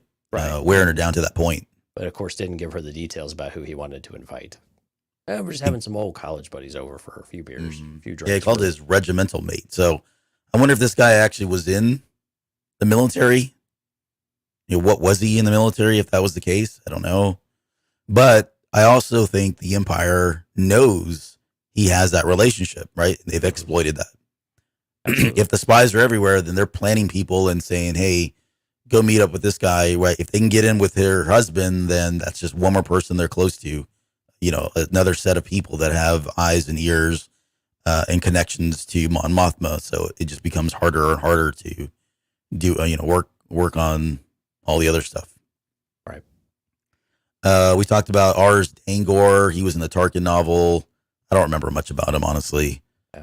Sly Moore, we've already talked about. That's the most interesting one because she's also, not only is she in cahoots with the Emperor, not only is she force sensitive, but she knows who the Emperor is. She knows he's a Sith Lord. Right. So, wow. Talk about the devil coming to dinner.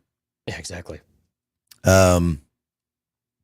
He's trying to, there's a moment there where she kind of downplays her concern too. Like, I think she realizes like, I'm letting on too much. I'm coming across too emotional in saying like, I have a problem with this, because that to me, I think she's thinking that that's going to be a red flag. And if that gets back to these people, they're going to start asking questions. Why was she so upset about us coming to dinner? That doesn't make any sense. What's the big deal? So she kind of downplays it a little bit. She's like, I wasn't really that concerned about it. Right. Excuse me. But, outside of the other line I have in the show notes, which says, WTF, is she with him? Why is she with him? Yeah. The line that stood out to me is she says, if you make me pay attention, I will, and you won't be happy. In other words, I am going to bring this whole party to a crashing halt, because she's going to start commenting and listening in on what they're talking about and calling these people out and just make a scene. Yeah. Make a scene. She's going to wreck this party. And that was pretty powerful. Like, holy crap. Like, it sounded like he did kind of back down. And then he's like, must everything be boring and sad? It's like the most self-centered thing, but man, baby, go on. Exactly. Sorry. And it's like, well, yeah. Do you realize what they're doing? She already laid it all out there for him, but he's got this very lavish lifestyle. He lives on a completely different, he's just spoiled, right? Mm-hmm. Oh, yeah. I hate that dude. Yeah, what a jerk. Well, so the question I think I have is, at some point, is he going to rat her out? Like, if their relationship is where it's at, I can see a scenario where he's going to pick, do I pick this person who I'm no longer in love with? She's got a target on her head, or do I go with this fun lifestyle that the Empire can provide for me and I'm going to be taken care of? So why not? I have a feeling he's going to betray her. I do. It seems like it's very, very real possibility, and maybe high probability that could happen. I think it just depends on where it goes. And again, we know that, he pops up later on in the other trailers and teasers that we've seen, and with some of these dinner parties and whatnot. So we know that there is more to come, and how she behaves. And as he watches her, we're going to get a much better idea of how much he really lets on, if he really is working against her already or not. But yeah, it seems very likely that would be it. Now, that would be really interesting with the tie into Rebels, like we talked about kind of in the, what to watch to get ready for Andor. And when she's outed and she, makes the big statement against the Emperor, it would be interesting if something in this realm, starts to lay the groundwork for what really happened, back then. And then that's how things started to really fall apart. Yeah. The story that we don't have is the story that we don't have is the story that her husband was a key player in outing her the way it had happened. Right. Exactly. Yeah. That would be kind of sad. When we go back to Aldhani, we got a lot of backstory, a lot of backfill on what's going on this planet, right? So, Empire came in 13 years ago. They liberated Alkenzi Air Base. That air base is like 50 clicks away, however far that is. There was a place called the Valley of Caverns, which the Empire then took on for themselves as kind of a storage place. So that's how it became kind of this storage planet that was, a distribution center. Dammed up the river. They know they're going to get away in a Rano, which is kind of like this box of a vehicle. Right. Other than that whole scene where Cassian's like, "This is not going to work." It's not really flying, but I can do it. Yeah. Yeah. I wouldn't really call it flying. I thought that was great. They only keep 40 men of the garrison because, I mean, who would be stupid enough to invade a garrison on this planet? There's no local threat. They've already ran those guys off, right? It's all open fields, basically. They've fortified. Just target practice for them. Yeah, it doesn't take much to fortify this thing. But the cool one was the thing that we were like scratching our heads over as part of the trailer, which was the whole Nazma Brawny event. Yeah. And I love that we had this like magical tale of the Eye of Aldhani given to us by the Lieutenant Gorn. And then we were given like the real scientific reason of it right afterwards, which sounds like this planet as part of its orbital, as part of its orbit at some point every 3 years goes through some kind of a meteor storm or what was it? Yeah, these crystals. Yeah. Yeah. Which is really cool. Cause what you see from the ground is beautiful. But when you're up in it, it is like the sky is on fire. And this is what we're seeing. And this is what we're seeing in the trailers, of course. So I really think we're going to see, the getaway, their cover is this field, right? Right. As crazy as it sounds, they're going to navigate this box into the sky while all these explosions are going off. And I think that's going to be awesome to see, right? And we already it looks like we see Cassian when he says buckle up or hang on or whatever. Hang on. Yep. we were speculating, okay, well now, this sounds like there's other people with them. Well, it's these people. I think that's kind of clear and evident. But just the visuals of TIE fighters getting blown up by these things is going to be awesome because I have a feeling they're going to do it. It's going to be like an asteroid field. They're going to be navigating. These things are going to combust. They're going to explode, and it's going to take out TIE fighters and whatever else is in the air. So I think we're in for a kind of a cool, visual, spectacular type of scene when it happens, which would be awesome because I think some of the feedback, right or wrong, has been that there's not been a lot of action in the series, and particularly in this episode, there was no action. Like there was nothing that really happened in this episode itself. So it's cool that they're leading up to that. Yeah, I agree. I think this is going to be visually just insane. And so we'll have to see if it's next episode or if it's the one after that for the big escape. If this is going to be the infiltration, and then we'll end before we get to the big escape or after something's happened. So we'll have to see if this is next week or the week after. But man, I'm really looking forward to this. And again, it was really cool seeing TIE fighters come across the landscape when they were walking back to camp. And now I'm just all the more excited to see some TIE fighters actually get in on the action. And again, is this, we know that Luthen brings his ship back to help clear a path, and with TIE fighters and stuff like that too. So is this related to that to help them break free and get away, or are those completely unrelated to where he doesn't kind of come in and help? And maybe not save the day, but finishes off getting that path to get them the safety, or are those completely unrelated?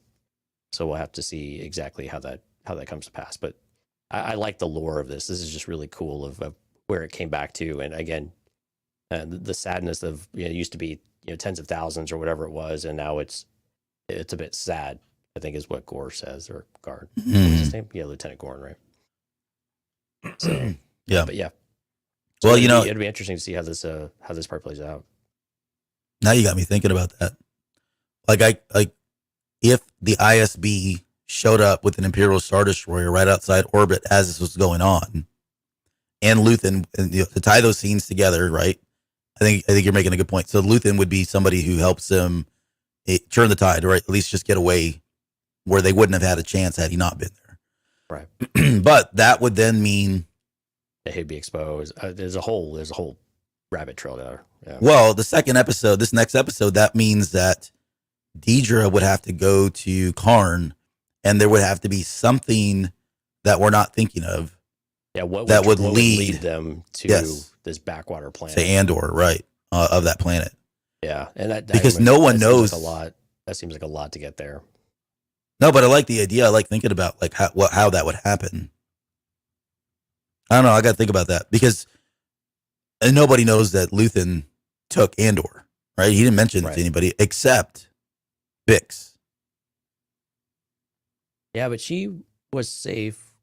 Yeah, we'll have to see because it does seem like they go back to Ferrix, And so what happens Yes. on Ferrix when they storm? Because we know they have death troopers out there. We know they've got some riots and things like that start to happen. So there's a lot that happens in between. So I have a feeling they're probably maybe not related, but I kind of like the idea that, again, that's how you bring Luthen back in to join back up with them towards the end of that siege, or to make sure they break free. But and again, if you're looking for a way to Luthen to die, that would be a way too. It's unclear to me how far he's going to live, because now that we've seen where this is being set up, where it's going, it looks like a lot of what we got in the trailers is like the first 6 episodes. Yeah, a lot more than what first I half, thought, actually. Yeah. So, yep. So we're about to get to a lot of brand new, fresh content here pretty soon. Things we haven't seen in the trailers. All right, we get the final scene on Coruscant. Deidre's calling them rebels. And I heard they used the word alliance before too. Yeah. I don't put a lot of weight into them being like, we know they haven't come together as an alliance. Right. So, there might be groups that have come together and that's created a small alliance, but they're not talking about the Rebel Alliance. That would completely break canon, because that doesn't happen until Rebels.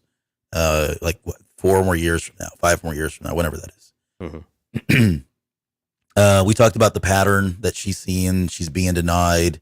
He throws up the, Blevins doing his quarterly reports, but you haven't been doing yours, and you could be, you have a lot of potential to do so much more. The fact that he's focusing on that crap is just so frustrating, because if you've ever worked in the corporate environment, there are people like that, but it's just an indication of where the Empire is.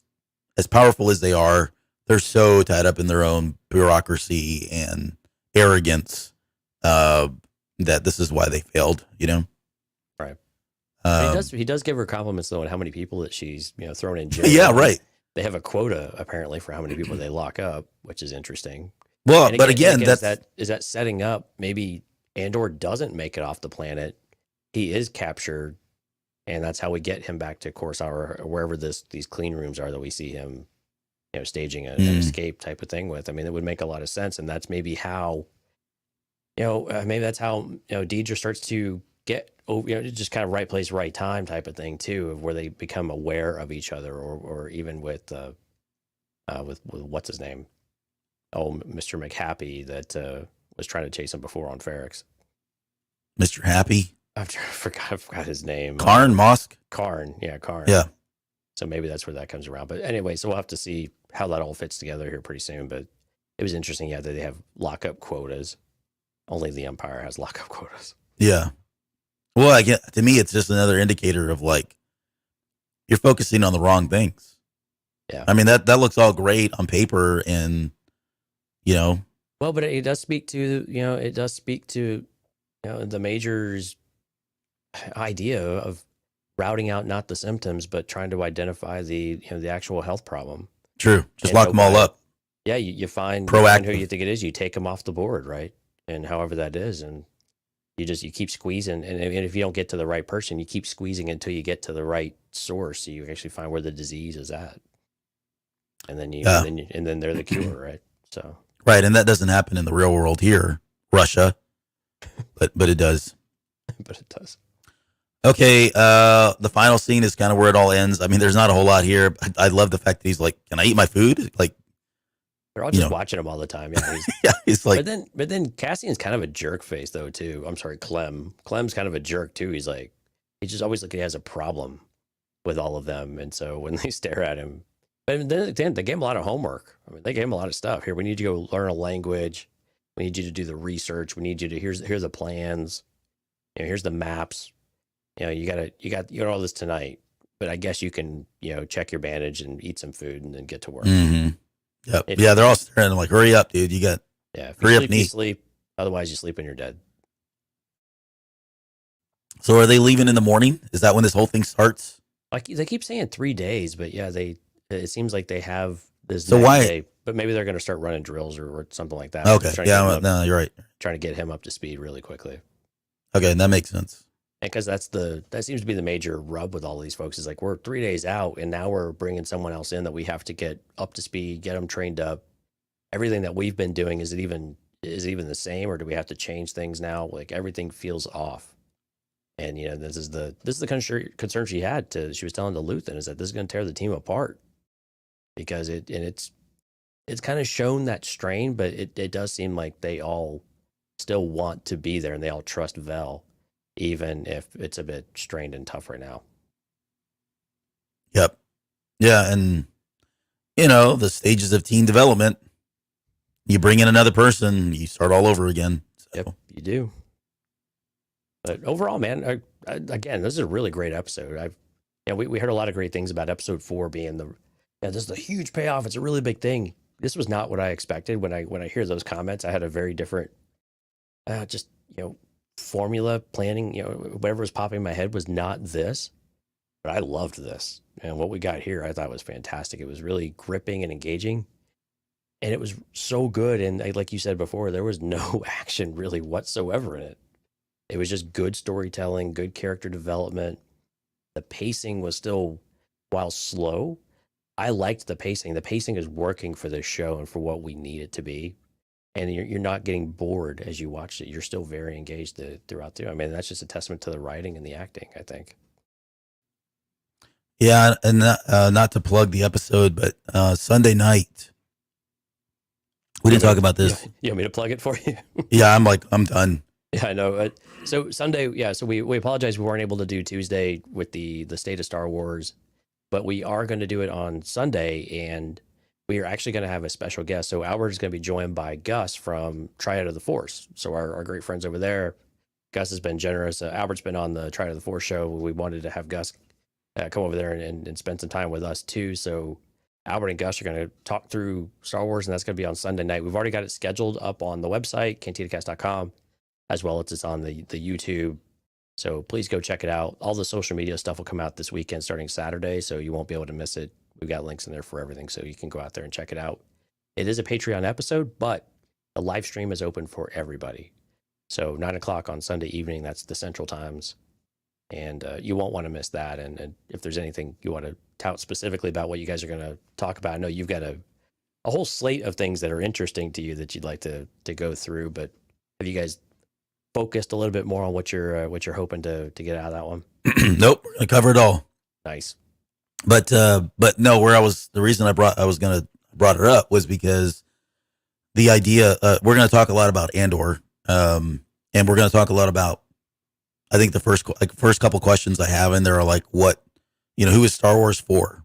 We're going to talk about the stuff that George Lucas talked about back in 1977, which is the same stuff he talked about in 1999 about, is it for 12-year-olds, and just kind of like, my personal thoughts and his thoughts on how that's changed, and is it really for everybody these days? I've heard a lot of people say that this doesn't feel like Star Wars. I'm going to dig into that and kind of give my thoughts on what does that really mean? What are they really saying when they say this doesn't feel like Star Wars?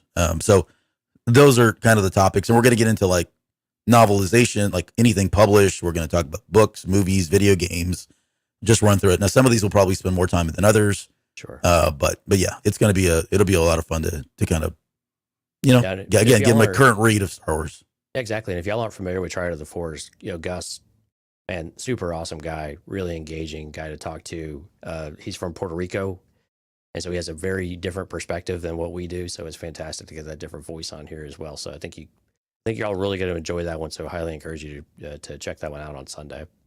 And again, if you're not able to catch it live, it will be in the Patreon feed at the After Dark tier, so after the fact. So I encourage you to go check that out too.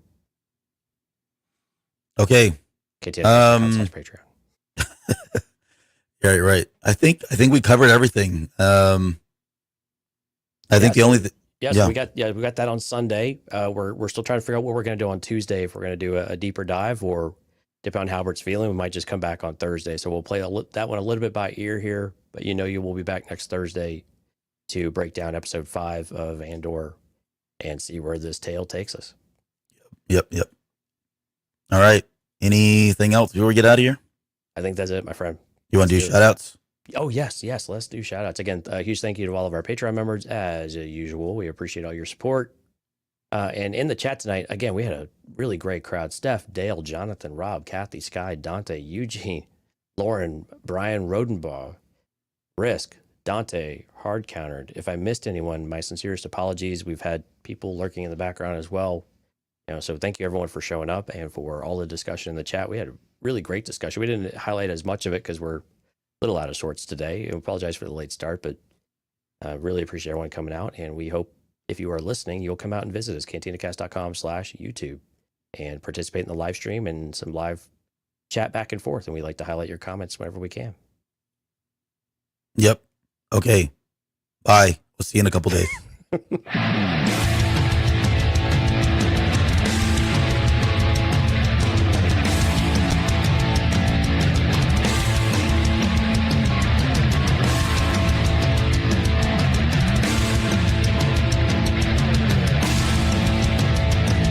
You're still listening? Wow, that's amazing. Well, I'm here to give you the disclaimer. Normally we do a big, long, drawn-out disclaimer thing saying what's what and who's what and all that other stuff, but I think you guys kind of know that Lucasfilm and Disney have no affiliation with us at all, and we have none with them. We talk about Star Wars, which is their property and all that other good, fun stuff, but I think you can tell which is our stuff and which is their stuff. If you can't, well, then send a lawyer to send an email to me, and I'll be glad to chat with them. Other than that, you know what's what, so that's your disclaimer.